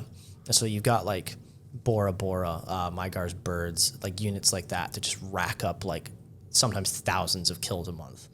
Like I was telling you earlier, I met one guy, he's like 22 years old, 700 kills with drones. All like people can be like, oh yeah, okay. Not when they're recorded. Yeah. Like he'll be like, here's my 700. Here's my hard drive. Yeah, that's insane. Like, and you can see it in his eyes too. Yeah. Like because I asked him like, do you keep these videos like on your phone? He's like, I can't keep them anymore. It's like I see him in my dreams. Yeah.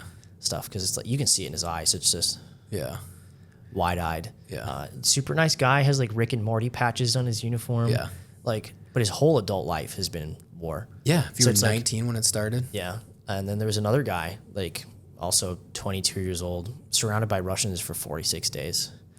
His like company of like 90 guys was down to like 13 when they got out. It's like that's insane. The stress you live with after that. He was FPV or he was just he was an infantryman. Infantry guy. Yeah. He's telling me like trench fighting that they were in. He had like shot like an old man in Russian uniform. It's like we don't have the capacity to take prisoners. Like the Russian was just this old. He said he was just a grandpa. He says he sees that guy's face in his dreams all the time.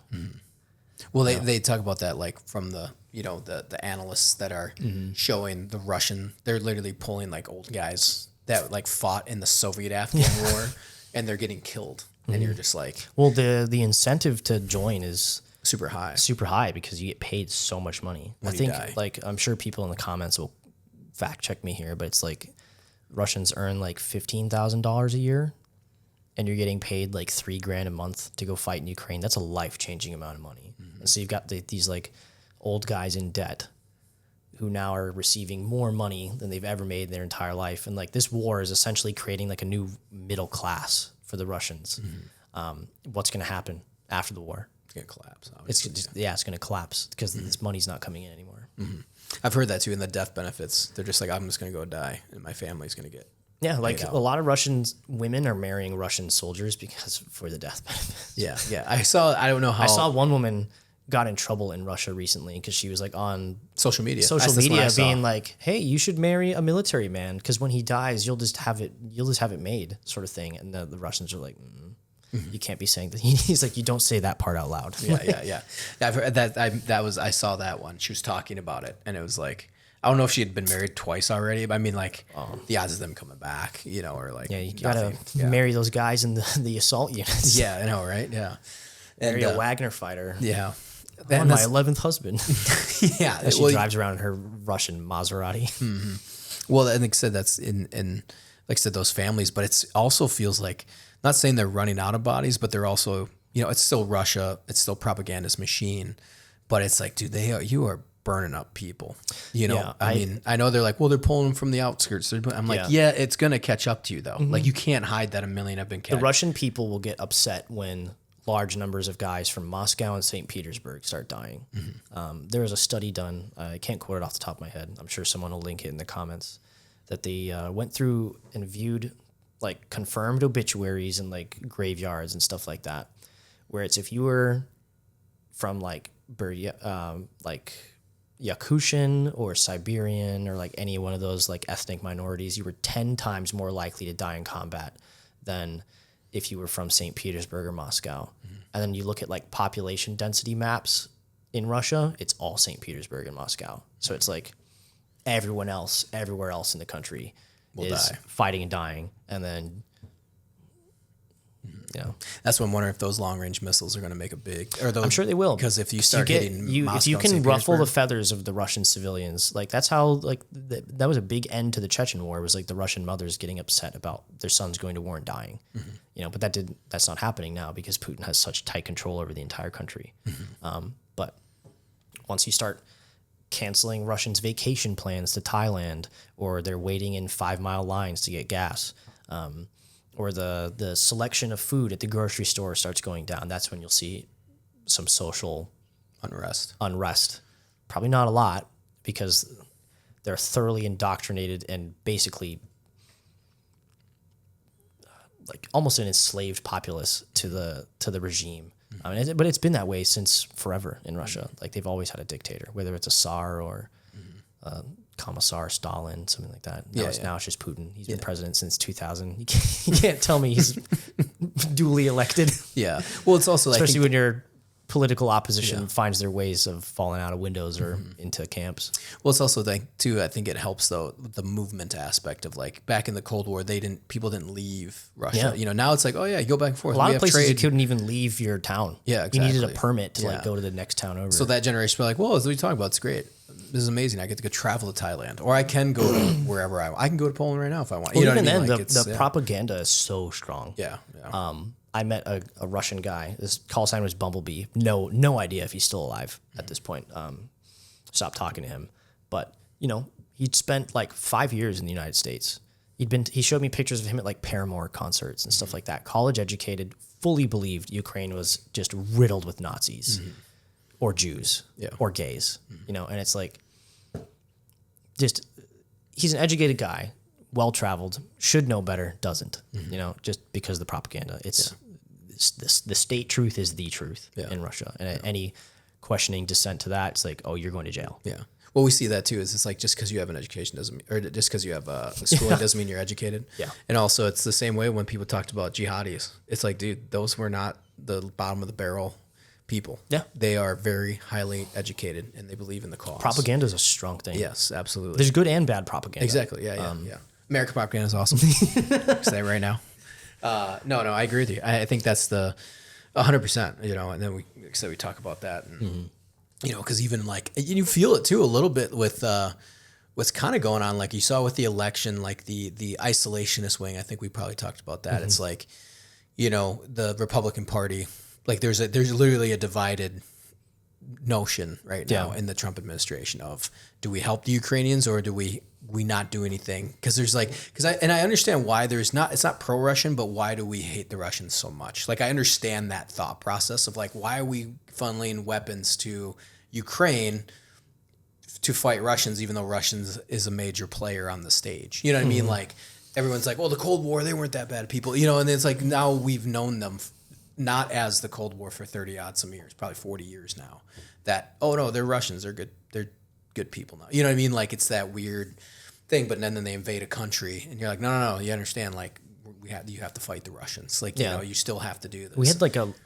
obligation to defend Ukraine after the Budapest Memorandum. Exactly. Yeah. And people are just like, well, the Ukrainians are corrupt. So I was like, well, so is the U.S. government. Like, what are you trying to get at? The Russians aren't corrupt. They've had the same president for 25 years. Exactly. Like, yeah. They're like, well, Zelensky won't. It's like, yeah, it's part of their, like, you know, and like, say what you will about anything, but I mean, like, if there is a very black and white war, this is one of them. We just spent 20 years in the GWOT. I always try to remind people, like, just ignore the presidents.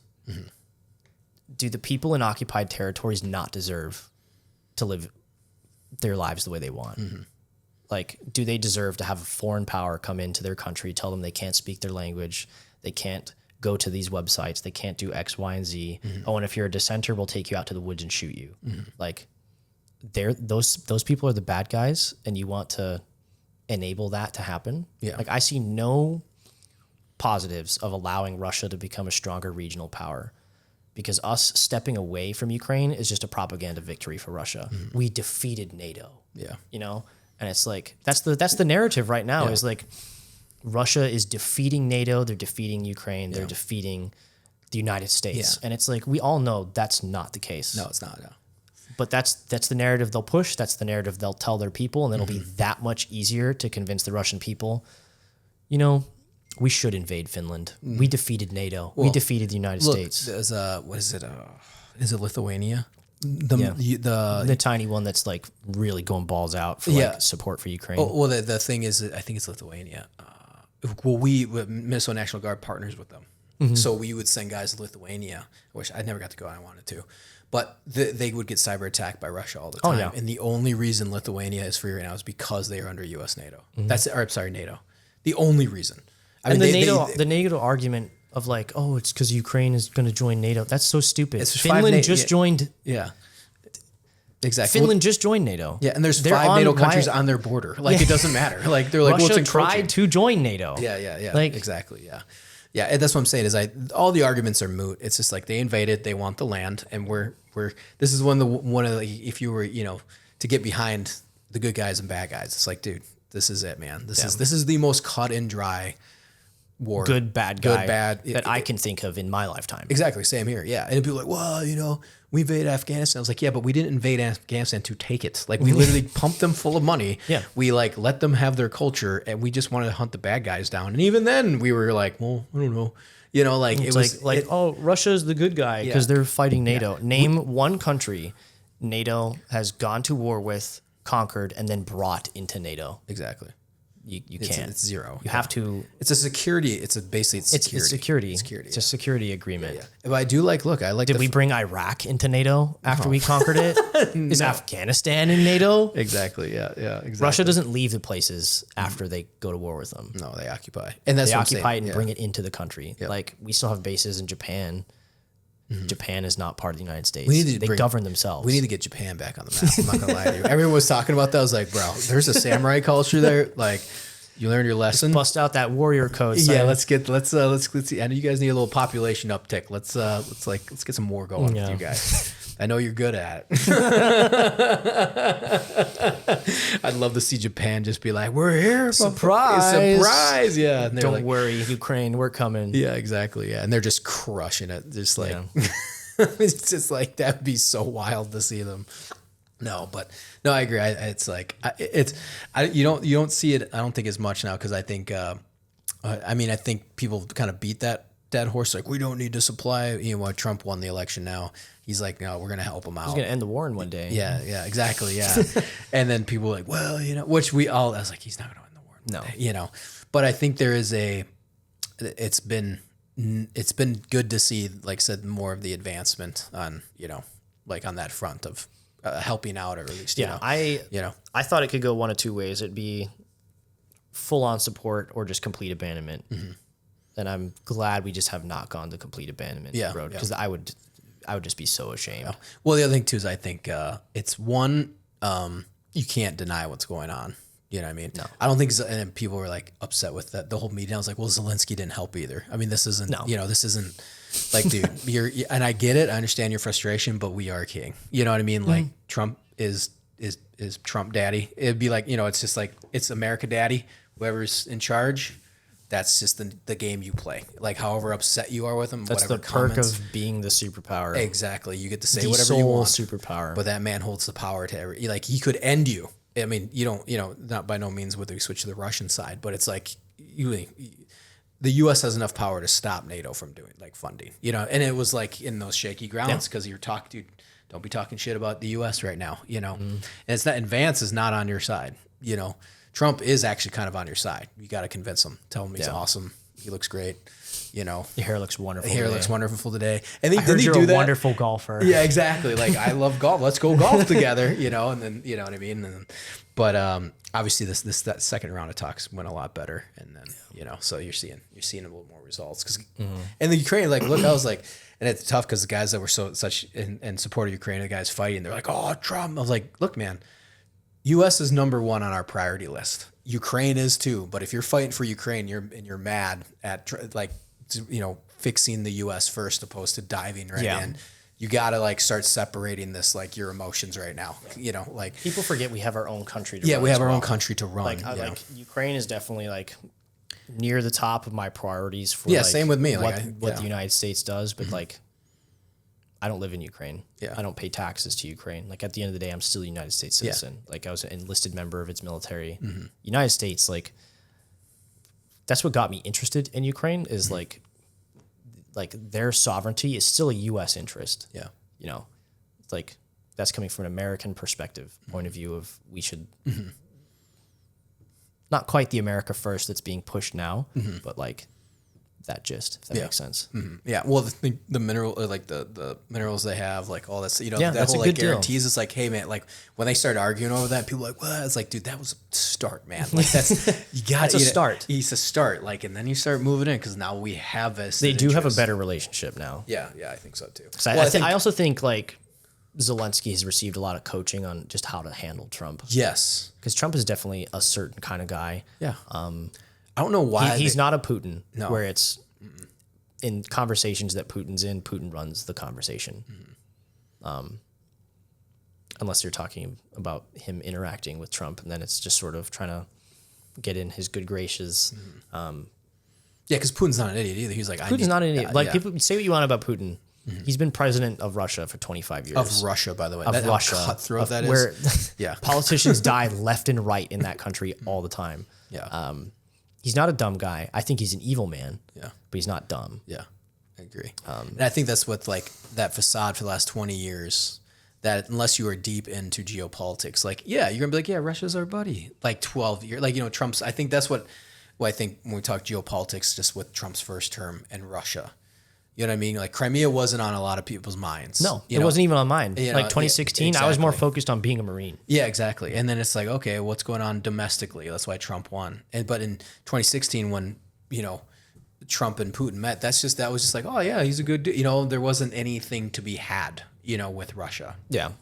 I agree from that perspective at that point in time, from the American perspective. Yeah. He's like, why? That's when he was like, well, I've talked to Putin. I know him. And you're like, yeah, that was 7-8 years ago. They weren't at war with Ukraine. You know, like the Biden administration, I think did, you know, I think Ukraine Trump full of thought weapons, you know. Putin valued their relationship more than him winning a war. Yeah. Which is not the case. Or he could at least talk to him more and actually do the requests that he asked.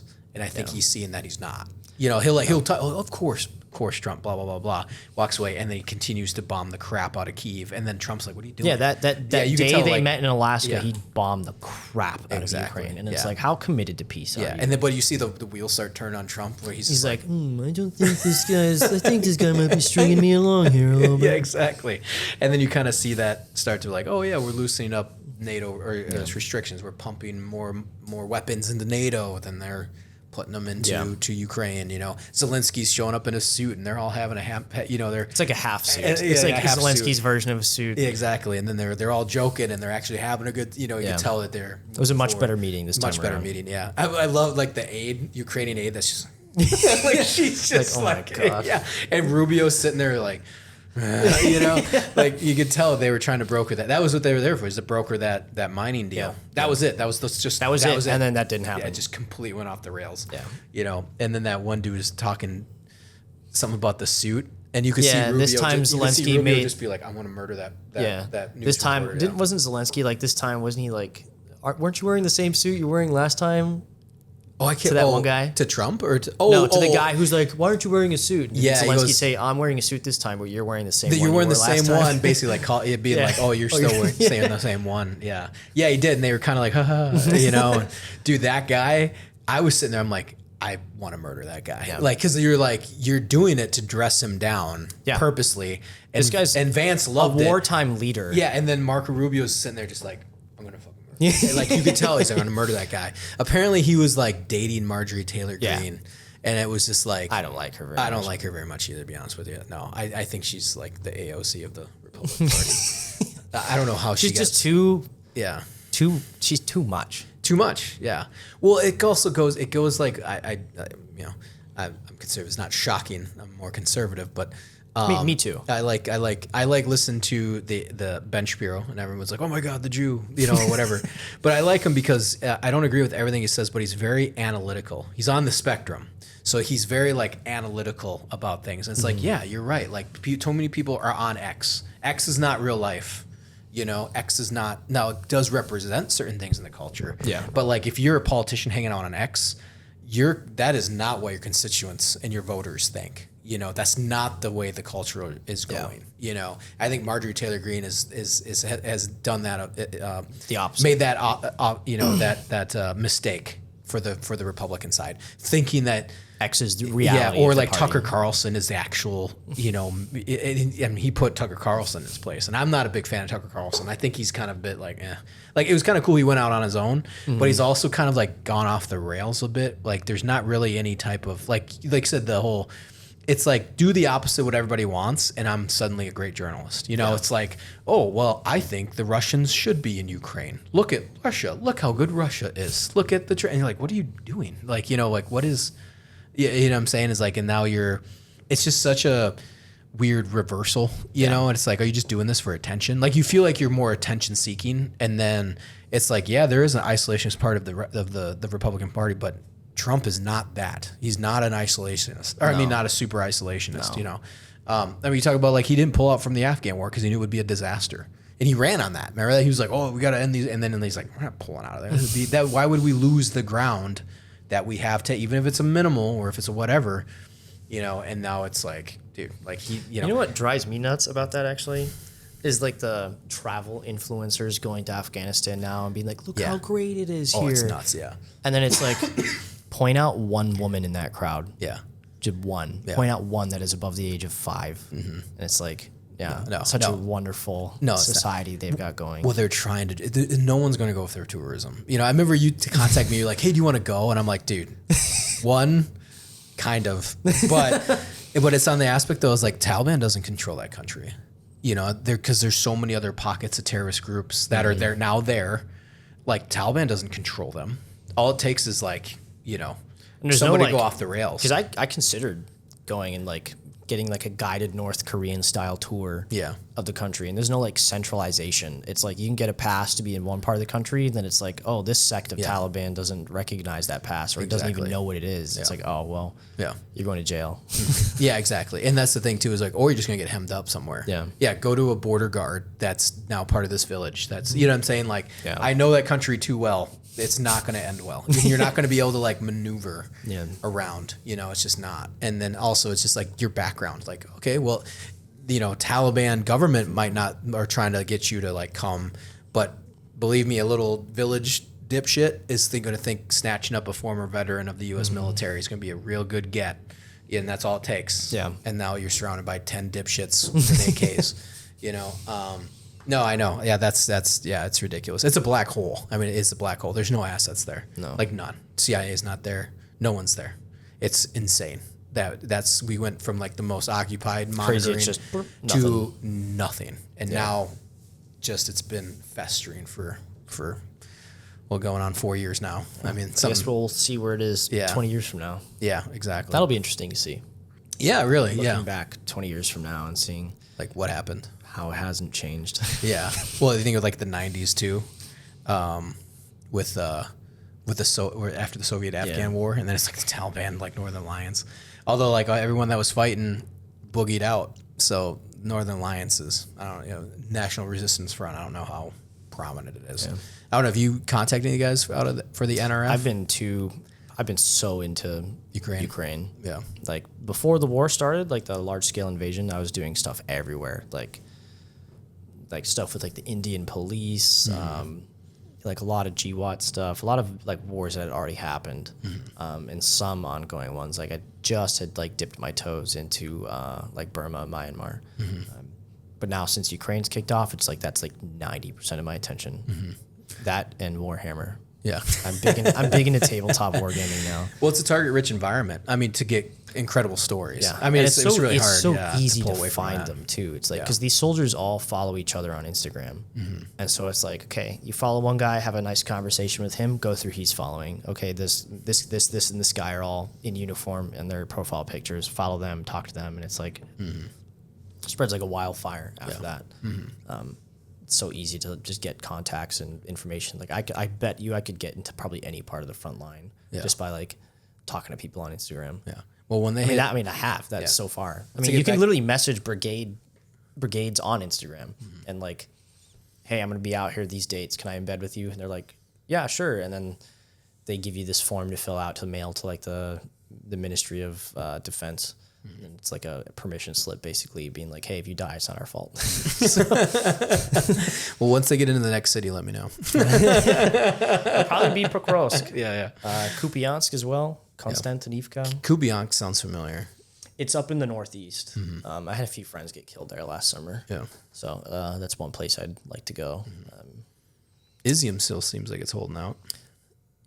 I mean, we went all the way to Izium. That's like almost not as far as Izium's like, I think it's like 10 kilometers from the front line. It's close enough to like hear outgoing artillery. Yeah. We were within, I think, 3 kilometers. Same with Liman. Yeah. It's like, it's not the front line anymore, but it's like, it's still dangerous. Yeah. Like, and we got within 3 clicks when we were there. Yeah. Close of the zero line? Of the zero line. Yeah. With the artillery piece. And then actually, I think the artillery piece was like 1 click. And then we were, or maybe around there. I know the recon element was like 3 kilometers, I think, something like that. Yeah, which you're like, oh, that's like a mile and a half. You know, like you start doing the math. It's really not that far. Yeah, especially in a modern war, like a mile and a half is nothing. No, that's nothing at all. You could run that. Yeah, you know what I mean. Like we covered that. I probably couldn't run it, but well, I mean, yeah. I could walk there fast. Exactly. Yeah, we do the. I mean, like patrolling in Iraq that we covered. You know, it's patrolling wise. It's funny. I wish I would have had like a watch with a step counter on it because it was hours of walking. So it was probably miles and miles we put on every day. Granted, it was all kind of around the same area, but you know, it's like you can cover the ground if you need to. The artillery unit I was with the 25th Brigade, they were like 2.5 kilometers from the Russians in Minarad. And Minarad is just like another town directly east of Pokrovsk, and that was interesting because they didn't give a single shit there about counter battery. What do you mean? Like they didn't care. Yeah. Like they'd fire off a bunch of rounds and then just stand around. Oh, the unit you were with. Oh, okay. Yeah. Like the 2 units that I was with Azov last October, November near Toretsk. They fired a couple rounds, went into the shelter for Russian counter battery. That first unit that I was talking to you about, the artillery one, fired 1 round, made me leave. This unit was just whatever. Yeah. They fired a ton of rounds that day. Did you guys get a counter? Did you guys hit with counter? If you want to call it that, it was not very accurate at all. It would come in. You could hear them. Like the rule of thumb is like if you can hear it coming, it's not going to hit you. And so like, just hang out. It's probably very stupid decision of mine, but it's like whatever. Well, that's what I was trying to get. What you were getting, I was like, that's what I wanted to film. Yeah, they went into like a frenzy. It was so crazy because like I did not realize that Ukraine had that many artillery pieces that close to each other, and so they got this fire mission for a bunch of Russian infantry in the open, and it was like 6 or 7 guns all firing, and it was just like they each probably fired like 5 rounds. Jesus. And it was like boom, boom, boom. It was, and like I was worried about counter battery because the Russians were shooting, but then like the soldiers were so like into it and like whatever, if we die, we die. I was like, hell yeah, like filming it, and I was like, if we die, we die. Yeah, let's go for it. Thing. Yeah, and it was really cool seeing them fire all those rounds. Lots of drones though. Is the thing. Like the whole area around them was just like littered with like pieces of FPVs, and there's like one that like boinked into the side of a building while we were there. Didn't blow up, just like boink, and then just hit the ground. Went up and I took pictures of it, filmed it. So it was like kind of in the city per se. It was like just outside. I have no idea where we were. Yeah.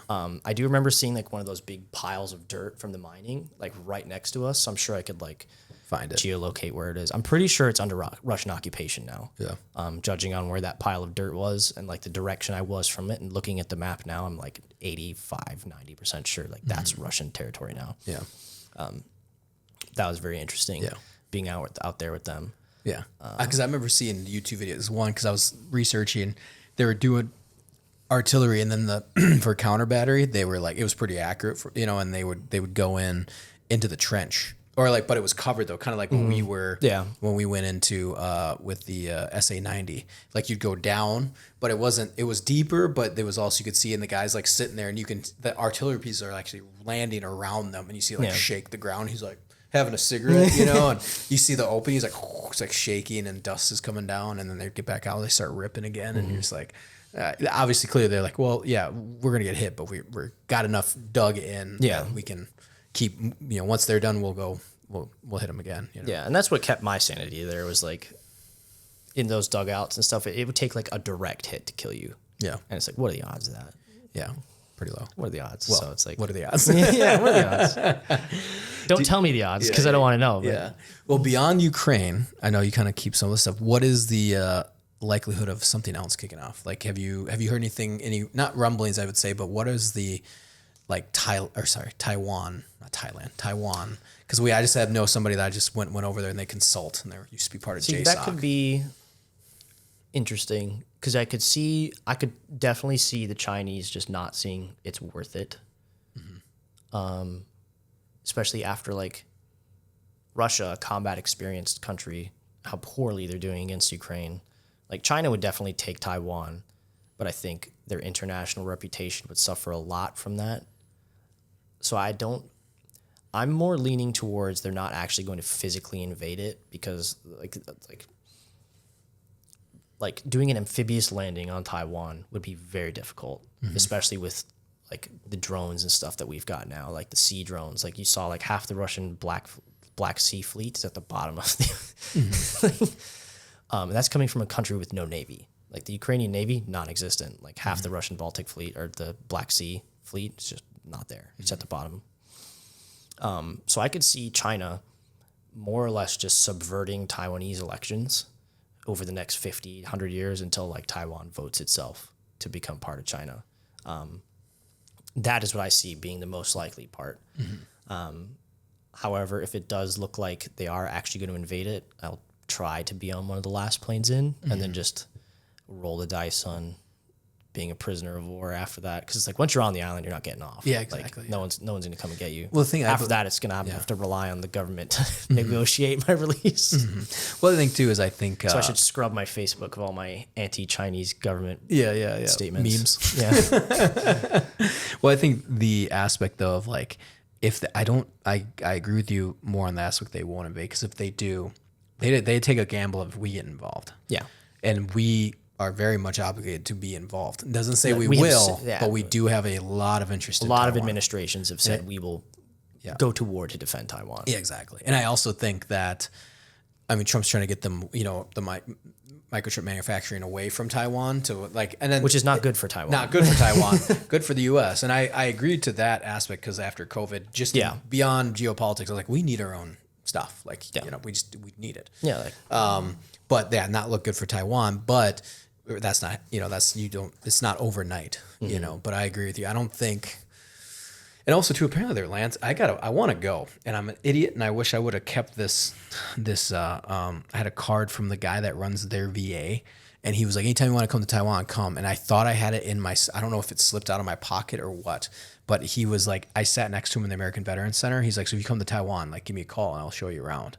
And I always wanted, I hate it that I didn't, like, I lost it because I literally, like, once I got home, I was like, cool, I'm going to give this guy a call. And I couldn't find the contact. And I was really annoyed because I was like, dude, I want to go to Taiwan, one, to visit, but two, also see what their landscape is. Because I know it's like mountainous region. And so you think it's like a flat island or something. It's not. It would be hard It'd be very hard. Yeah, exactly. Like they said, the one side is just insane. It's like rock cliffs. Yeah. So you can't invade from there. And then also to go in, they're dug in like ticks, so you're like, and it's not like Taiwan hasn't been preparing for this for forever. Decades. Yeah, exactly. Yeah. Especially after like Hong Kong fell, if that was mainland China though, but I agree with you. I don't think they're going to make a move. They're too embedded into US, shipping and logistics and, you start a war. I mean, that'd be it. We wouldn't be doing. What would be like the overall benefit for China? Exactly. What is it? It's just an island. Yeah. It's like if we went to war over Hawaii. Yeah. Like if Hawaii wasn't ours, but I'd be like, I mean, it's like grab it. Yeah. Like it's just Hawaii. Like, yeah. There's no benefit for us. Yeah. Other than like, is this worth 400,000 lives? Yeah. Yeah. Other than ideological, because I imagine that's what it is. Just ideological. Yeah. It's like Taiwan is Chinese. Yeah. And they're like, no, we're not. You're West Taiwan. Yeah. That's what I'm saying. We should call it West Taiwan. Yeah. And like that's what I'm wondering. I mean, there's people talk about. I mean, it is a hot topic issue. They do maneuver. They prod.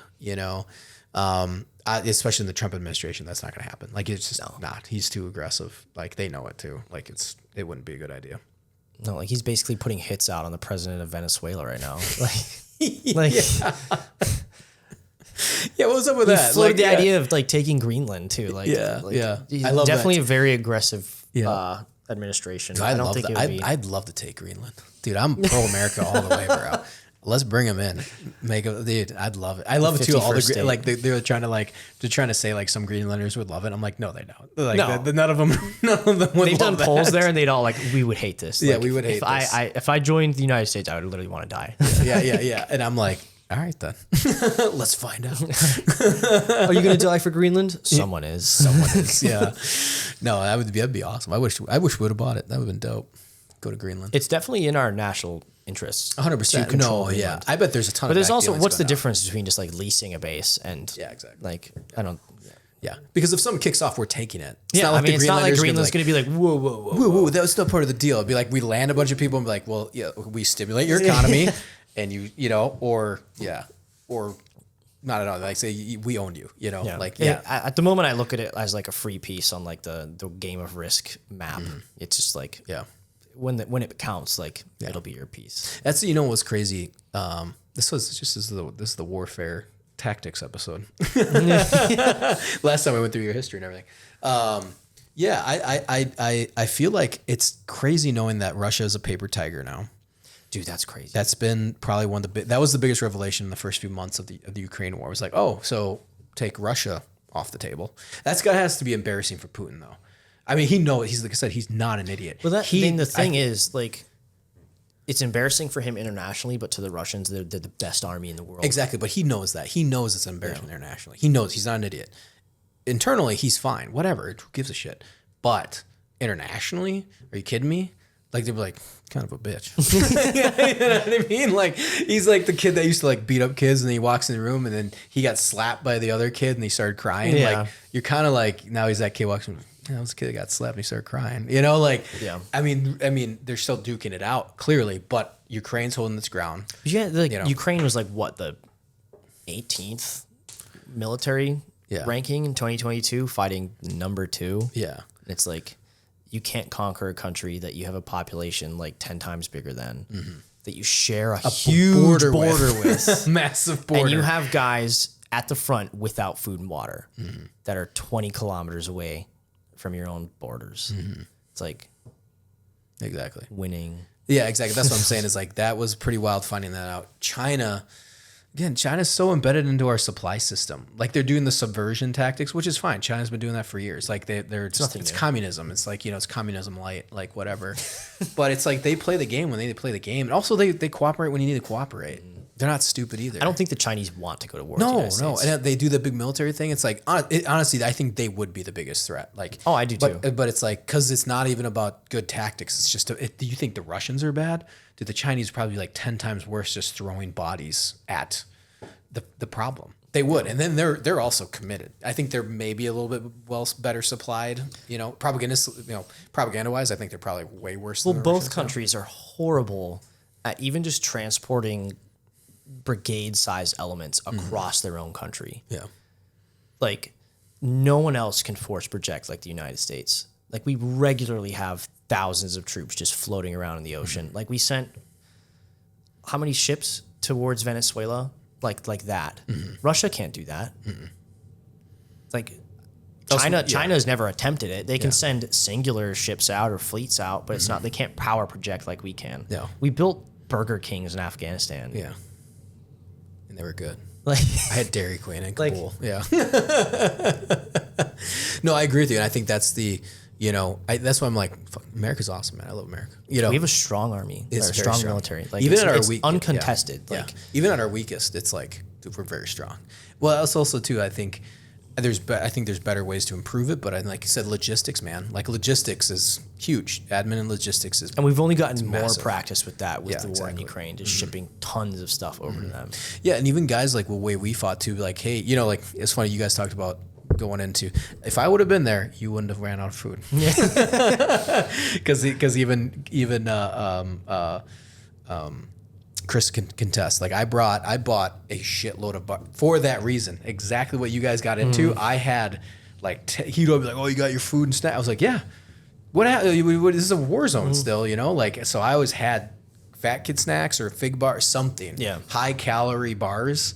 And with, you know, not as much now, granted the water, we'd buy the big things, but it's like, you know, I probably could run, but at least we'd have food. You know, I thought you were like, we ran out of food. I was like, if I was there, you wouldn't run out of food, you know? You'd have to go scrounging around in basements.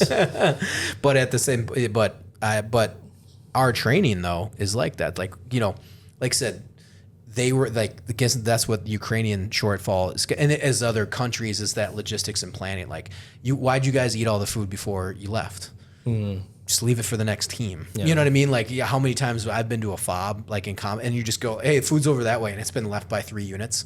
Yeah, it might be expired, but believe me, that unit was not going to go hungry because there's stacks and stacks of MREs and stacks of water and stacks of fat kid MWR sent snacks. You know, we didn't run out of anything like that. Now, granted, even with the front line, like snipers, we were ready. We do a 3-day op, but we were ready to go for 6. Yeah. You know, in case something happens, you're always ready for the next something to go wrong. You know, I feel like that's not taught in other, you know, maybe it's taught in other whatever, but Eastern Bloc, like Ukraine, you know, it's like Ryan talking about when they like ran out of gas on like an assault. They're like, why don't you bring another can of gas? And they're like, we just don't do that. Why would you not bring another can of gas? You know, like in the boat or whatever. Ryan said they got stuck on something. He's like, yeah, what are you doing? I know the op you're talking about. Yeah, the op. They were like, the boat started sinking. Yeah, the boat. He's like, why didn't you grab? It's just like, we don't do that. It's kind of like inshallah with Afghans, but I don't know what the Ukrainian word is. But it's like they're kind of like, well, what happens happens. It's like, no, like you just bring another can of gas. Like, you know, that's like going into battle with like 2 magazines. Like whatever happens. Like no, bring 8. It's okay. You can bring 8. You know, you guys are good at that. You know, but yeah, I agree with you. Like I think that's the shortfall of like say China. Like I guarantee because it's a communist system. It's top heavy. Those top heavy systems don't work. They're good for parades, but that doesn't.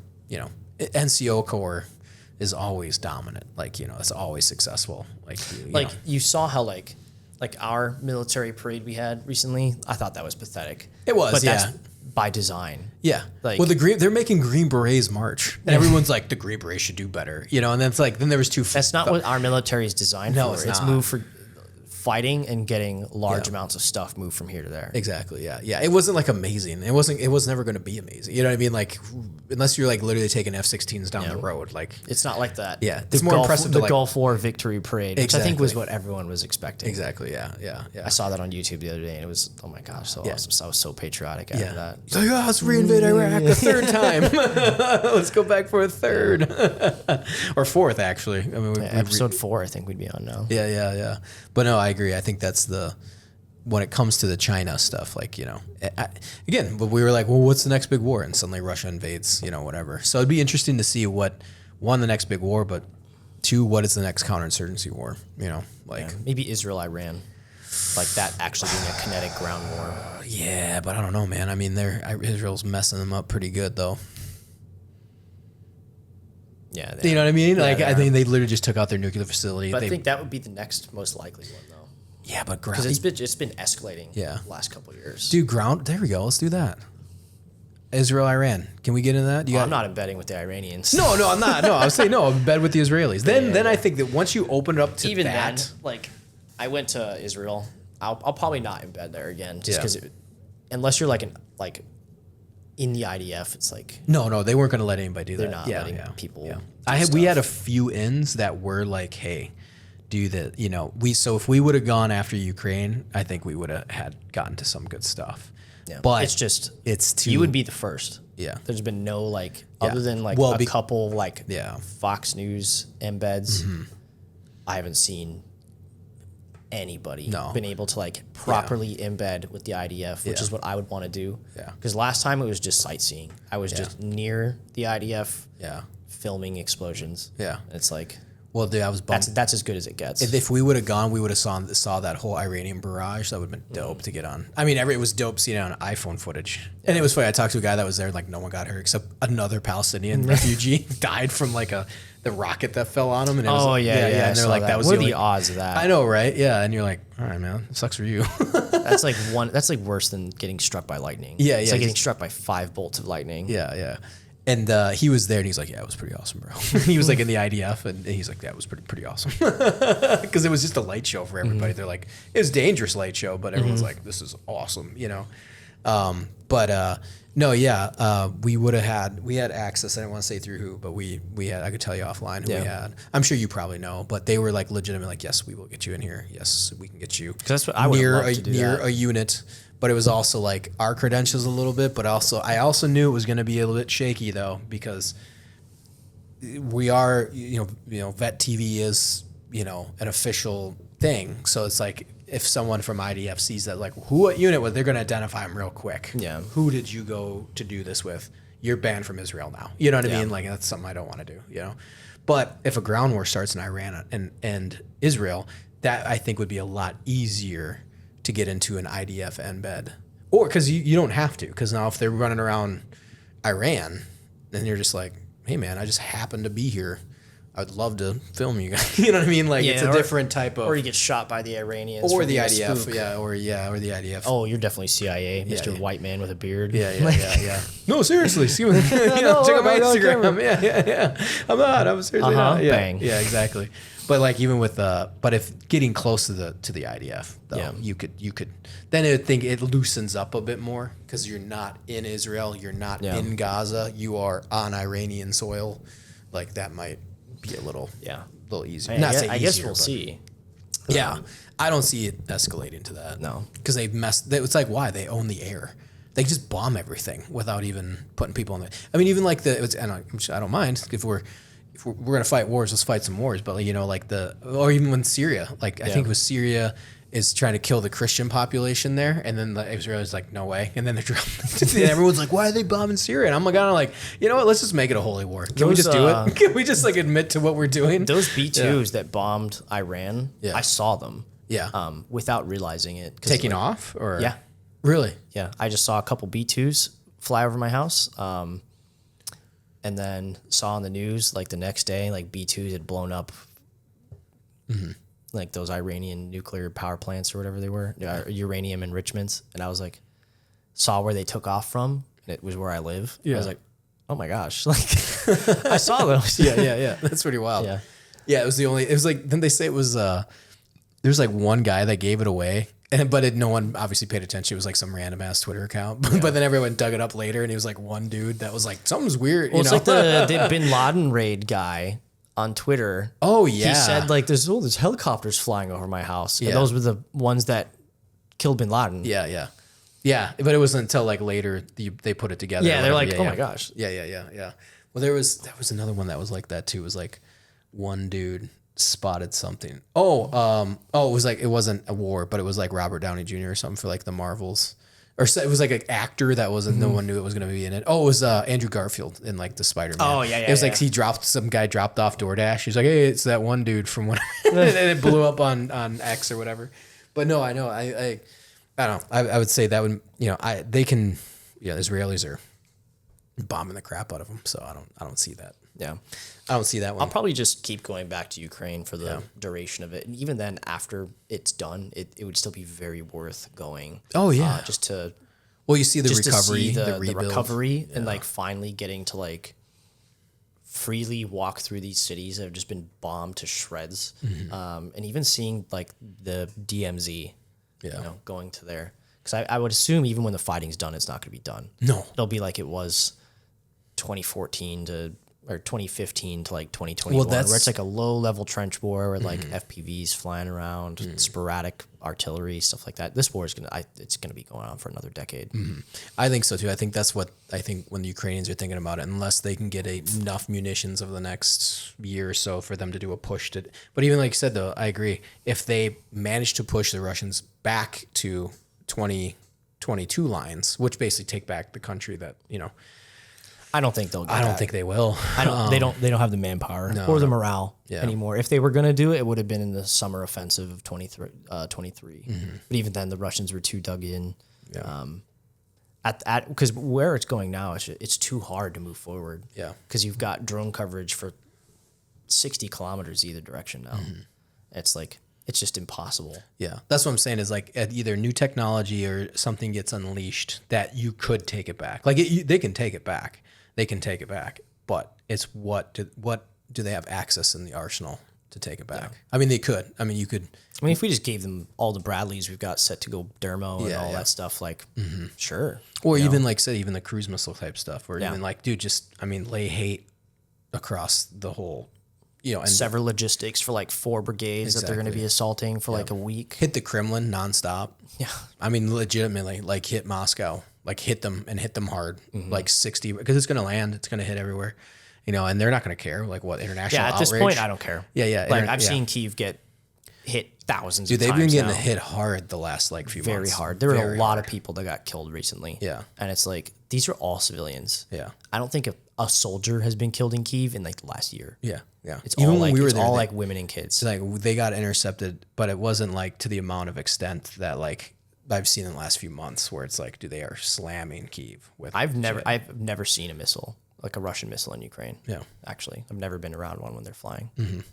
Yeah, we did. But I mean, that's what I'm saying is like they intercepted. Cool. You know, and sometimes they did hit, but it was like everyone's like, yeah, Kyiv's fine. You're okay. Now they're like, yeah, you can come, but it's getting real shady. You know, it's getting, you know, they've hit some significant areas. You Yeah. know? On exfil for when we were in Pokrovsk, I thought we there was a bunch of anti-aircraft fire going on. And like our attention got drawn from like watching the road for mines to the sky, because like there were all these like tracers flying. I don't know what they were shooting at. It was probably like a Shahid I was gonna say Shahed's probably or something like that. Yeah. But It's the only time I've seen 50s like at night with, you know. Yeah, they're and shooting it's them down. you see they're like they're anti-aircraft all over the place. They'll just like park a truck somewhere like in some bushes, and then it's just like a 50 in the back, and they're like, that's anti-air. They put like an iPad on it. Yeah. So we're like, that's when we talked with those guys. They're like, this is where the iPad goes. I'm like, oh, all right. And like, I think it must have thermal or something where they see it and then they can see better. And Yeah, but that's actually when we got chased by an FPV. Yeah. I was actually filming. So like we had stopped recording because we had like exited the max range for FPVs, quote unquote. And I saw tracer fire going across the moon, and I just took out my cell phone. And I was like, oh, that's kind of cool. I'll take a video of that. It's like literally the second I press record, I hear Chris and the Ukrainian in the back just bah, bah, bah, bah, bah, bah, bah, bah, bah. And we were so far away from where drones should have been. I initially thought like a Russian team had like infiltrated and were shooting at the truck. And I was like, well, I'm fine. Like, and then it hit me. It's like, oh, that's probably a drone then. Because like when that thought hit me, the driver just hit the gas and we just went off. But yeah, Chris saved our lives. Yeah. Because they Did couldn't. you hear like a boom? Did it like, or did it just kind of crash or something? You know, because if it would have boomed, you're like, oh shit, that was live. I didn't hear a boom. But I'm like 95% sure we just outran it. Okay. Because we were going too fast. Because the fiber optics can't go that fast because they are still unspooling a wire. Because that had to have been what it was, because we were outside of regular FPV range. But you know that safe spot I was talking about earlier when we infilled, that was well beyond it. Yeah, yeah, So I was like, oh, so we're not actually safe Yeah, yeah. up here. Well, But that was one of the scarier moments, because it's like, Chris is definitely going to die in the back, because it'll hit the back of the truck unless it like maneuvered around us to hit the driver's side. Which if by wrapping it wouldn't. It's moving too. I mean, Yeah, it so could like if you the best like, case that scenario, speed. it would have hit Chris and the Ukrainian in the back, and then I would just get riddled with shrapnel in my back and the back of my head. It's all a luck game out there. That's what I realized when I was out there. It's like it's all luck. Talking to guys out there, like you can have the best training in the world, best situational awareness. It's all luck. Like running over mines, drones, artillery. It's like it's just luck. A big piece of that actually of divine intervention is what I'm going to call it. So Chris had already left. He had to go back home for a job interview, but I was going to go with an all-female heavy bomber drone unit. They're a vampire is what they call it, because they only fly at night. Because these drones are so big, they're so easy to see in the day, they just get shot down. And so the deputy brigade commander was like, you can go out with these girls tonight and like film the heavy bomb dropping a drone, because I guess they have like a 70% hit ratio, which is like amazing. Like, so it's pretty much like every time you drop a bomb on something, it's killing something. So I was, at this training area, like filming soldiers training when I was talking to the brigade 2IC, and And he's like, yeah, you can go out with these bomber drones tonight. But now their exfil vehicle is having problems. So you can either maybe go out with them tonight, or you can for sure go to a casualty stabilization point. And so this is my last like full day in Ukraine. And I was like, okay, I'm going to go with the for sure thing, and do the stabilization point. So I go out with them, and this is like this is basically not in Pokrovsk, but like right outside of it. And it's just a house, and you walk in the house and everything's sanitized. They've got like this aluminum padding, like it's like aluminum colored padding, like all over the walls and the floor. It's sanitized. It's a nice stabilization point, and filmed a lot of dudes in there who were like very wounded. And it's all like shrapnel stuff. Like I was saying earlier, that was like one part I think about a lot, is like the people in agony. But so I'm like talking to the doctors, and they've got like a little like sleeping quarters in the building next door. And so I'm filming casualties from like 10 o'clock to like probably 3 a.m, because that's when they come in, is when it's night, because it's too dangerous to bring them out during the daytime. And so like guys would come in, this riddled with shrapnel. Like one guy had like burns all over his face, and he'd been like wounded for like a week and had only just now gotten evacuated. And so the casualties stop coming in. They send everyone off to the hospital once they get them stabilized. And if you can get to a stab point, odds are you're going to live. Mm-hmm. It's just getting there is the tough part. So I go to like their little living quarters, and they've got like little bunk like racks set up and like a little coffee maker. So I was standing there like going through some of my footage, and I was like, all right, it's like 4 a.m. now. I'm pretty tired. So I went to sleep. Maybe like 45 minutes later, I hear like screaming in the courtyard. So I get up, grab my camera, and I walk outside. And like the first thing I see is this guy, this Ukrainian soldier. He's got like a t-shirt on, and it's like green, like OD green t-shirt, and it's like the digi camo down by his hips, and then halfway up his thighs, it's just red, just blood all over, and his legs were like, the best way I can describe it is they look like sticks that had been broken in several places, but the bark hadn't broken yet, and so it was just like all bent, and that was what his legs looked like on the ground, and he was just screaming. He had like 2 tourniquets on each leg. And then there was another guy who was very wounded as well, but he was more like cognizant, and he kept trying to show me the vehicle on his phone. And he was like, look. He was just out of it. He was so like amazed that he had survived, that he was too focused on like showing everyone what he had just survived. So they patched these 2 guys up, sent him off to the hospital. And then, I didn't think anything of it. Get in the car to leave, and then the brigade 2IC texts me, and he's like, hey, it's probably a really good thing you didn't go to the vampire drones last night, because the exfil vehicle you would have been in got hit. He's like, if you were still there this morning, you would have seen the 2 of them. And it's like, oh my gosh, like I would have been the 3rd guy on the ground screaming. And it's like, my translator, Misha, he's like, well, if that ain't God putting his stamp on it, like saved you. But yeah, I think about that a lot too. Like just luck. It was just luck. Yeah. Yeah. No, I agree with you. I think even in my time in combat, it's like, it was luck. Like you just luck. Like it comes out. The guys step on an IED, it doesn't go off. Guys are 20 feet away. Buddy of mine was killed. The one dude gets set off 3 guys away. The one, he gets killed. Piece of shrapnel enters the side right into the heart. Nothing you can do. Like it's just another example. I got this one on footage too. It's a cab coming in, and it was the loudest one we had heard. So it was like gonna land close. We all like run into this basement, and we're down there waiting for it to blow up. Nothing happens. It was a dud. Chris is a very heavy sleeper. I got this on footage too, where I'm kind of like, oh, Jesus Christ, Chris. Because there's a cab coming in, and he was sleeping in this chair that was like right next to the hole we were jumping in, and I was trying to wake him up. He just wouldn't wake up. I was like, Christ, wake up. We're gonna die. Yeah. He was just. Yeah. Like, It's pretty funny. Hindsight is funny. At the moment, I was like, "Oh my god, dude! Yeah. Wake up!" Yeah.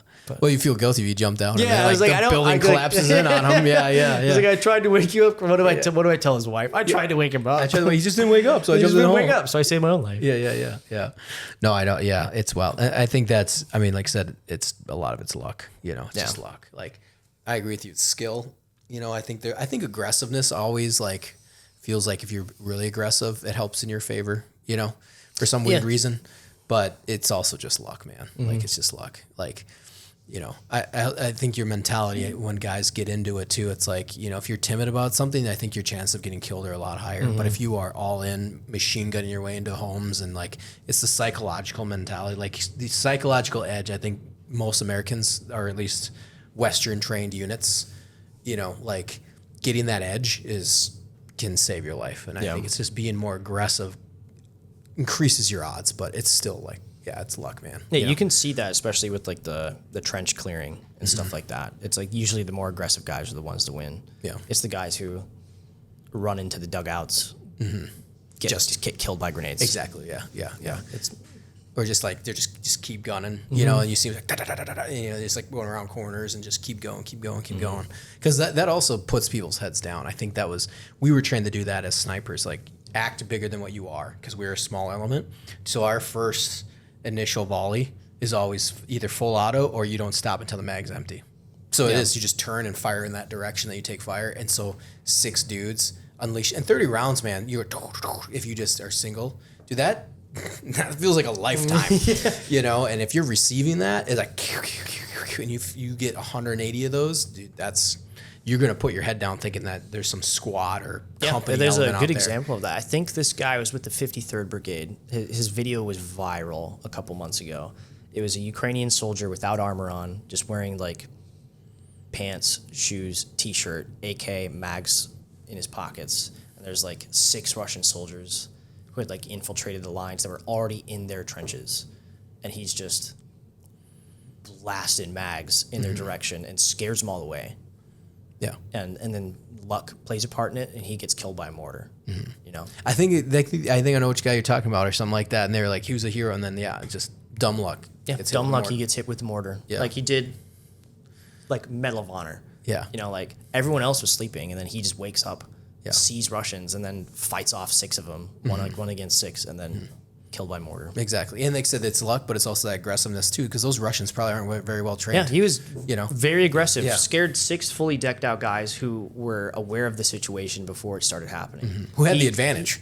And he just woke up to it. Yeah. And then fought him off. Exactly. And I think that's again the mentality you have to have going into this type of stuff, like where, it's not going to be glamorous, or it's not, but having that aggressive mentality is very, I did it in my training. I did it when I was overseas too. And you're just like, dude, you're in it. You're in it. But no, I agree, man. I think it's pretty wild. I mean, yeah. So what are you thinking from here? I mean, battles and beers wise, building out the channel. I mean, we talk a lot about you going over. You got books. You ever think about making a bigger play, or is there, what do you think? We've been thinking, I've been communicating with some smaller like creators on Instagram and stuff like that. Specifically, a couple guys like Conflict Wire. He's very interested in Burma, Myanmar.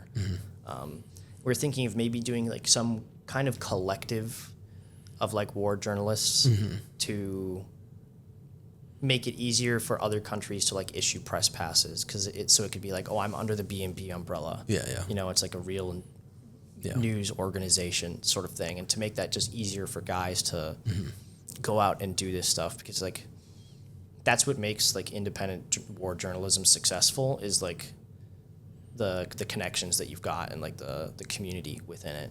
And so that's kind of what I'm working on now, is sort of gathering smaller creators together and becoming sort of like a minor powerhouse in like the war documentation, war journalism sort of thing. Apes strong together. Yeah, apes together strong. That sort of thing. Yeah. And then of course, like building up YouTube.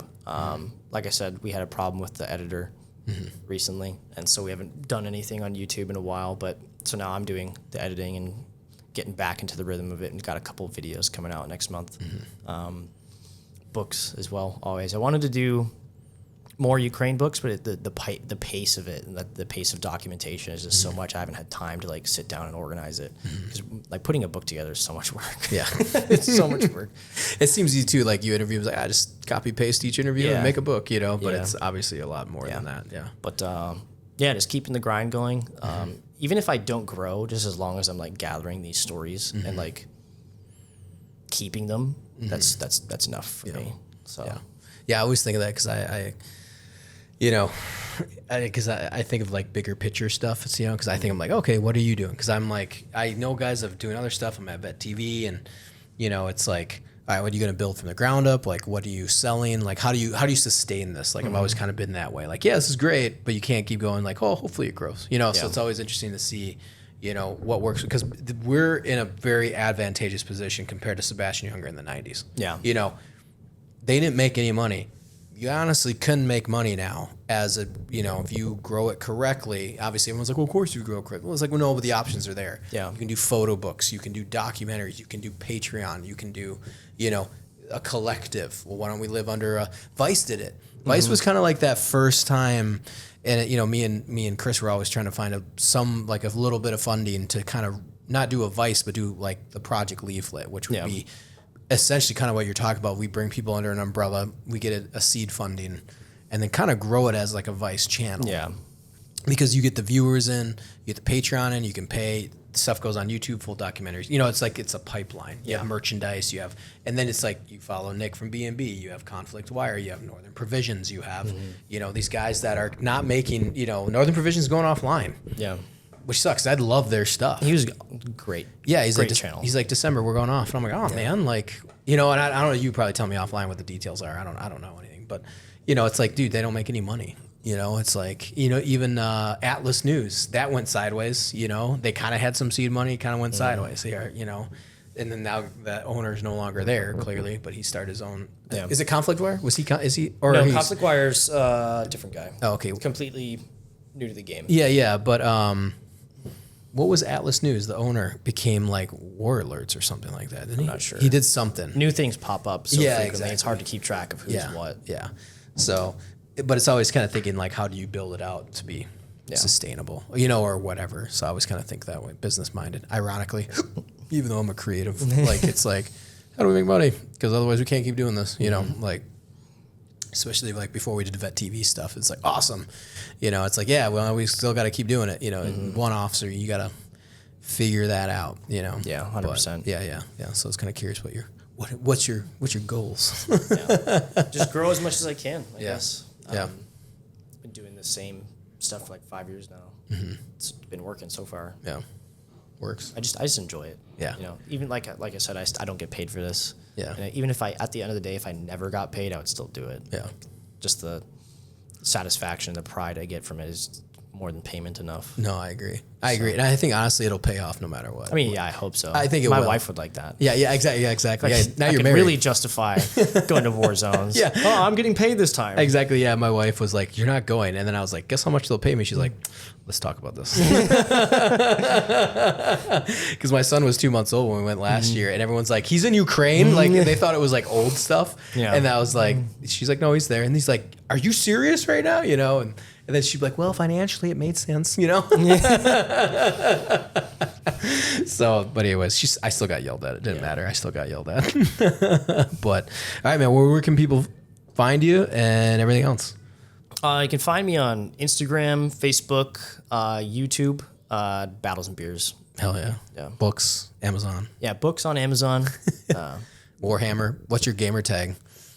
My gamer tag is for me. Oh, okay. All right. So no gamer tags. All right. Okay, got it. Well, what about Battlefield 6? If some fans are like, "Oh, let's duke it out on Battlefield 6." I'll put my gamer tag in my Instagram story one of these days. And I'll be like, all right, let's just flood one of the lobbies. All right. See what happens. I did that once on Arma, and that was actually really fun. Oh, that's cool. You get a bunch of fans? Yeah, a bunch of people got into the same lobby, and we just tore it up. That's It was cool. so much fun. That's I had like awesome. my own little brigade of Dude, autists. Battlefield 6. Like, I'm excited for Battlefield 6 and Hell Let Loose Vietnam. Oh yeah, I think I heard about that one. Yeah. Are you PS5 guy or PC? I'm Xbox and PC. On PS5. Well, I know they can even on Battlefield. I think they can play on the same map. I think so. I think they can cross server. Yeah, now. I know. I think Helldivers is. cross-platform. They as are. well. Helldivers It's like a is- friend code. Yeah. I had to saw all the memes of the Xbox coming in with all the Helldivers and like joining I've up. been playing on PC, and then when Xbox came out, all my friends have Xbox, so I was like, I'll just Yeah. play with you guys on that. I got PlayStation 5. That was my. I still that Battlefield 6 is my. I'll neglect my fatherly duties. Oh yeah, and husband I duties played for. the crap out of those yeah. those weekends. Oh, I loved it. I love it so much. I'm fun. excited for it. I'm only going to play for like an hour, but it's going to be the best hour ever. I'm so excited for it. But all right, bro. Well, now we're going to go smoke some cigars and hang Awesome. out. Yeah, I'm Hell excited, dude. All right. Thanks for coming on. Absolutely, thank you.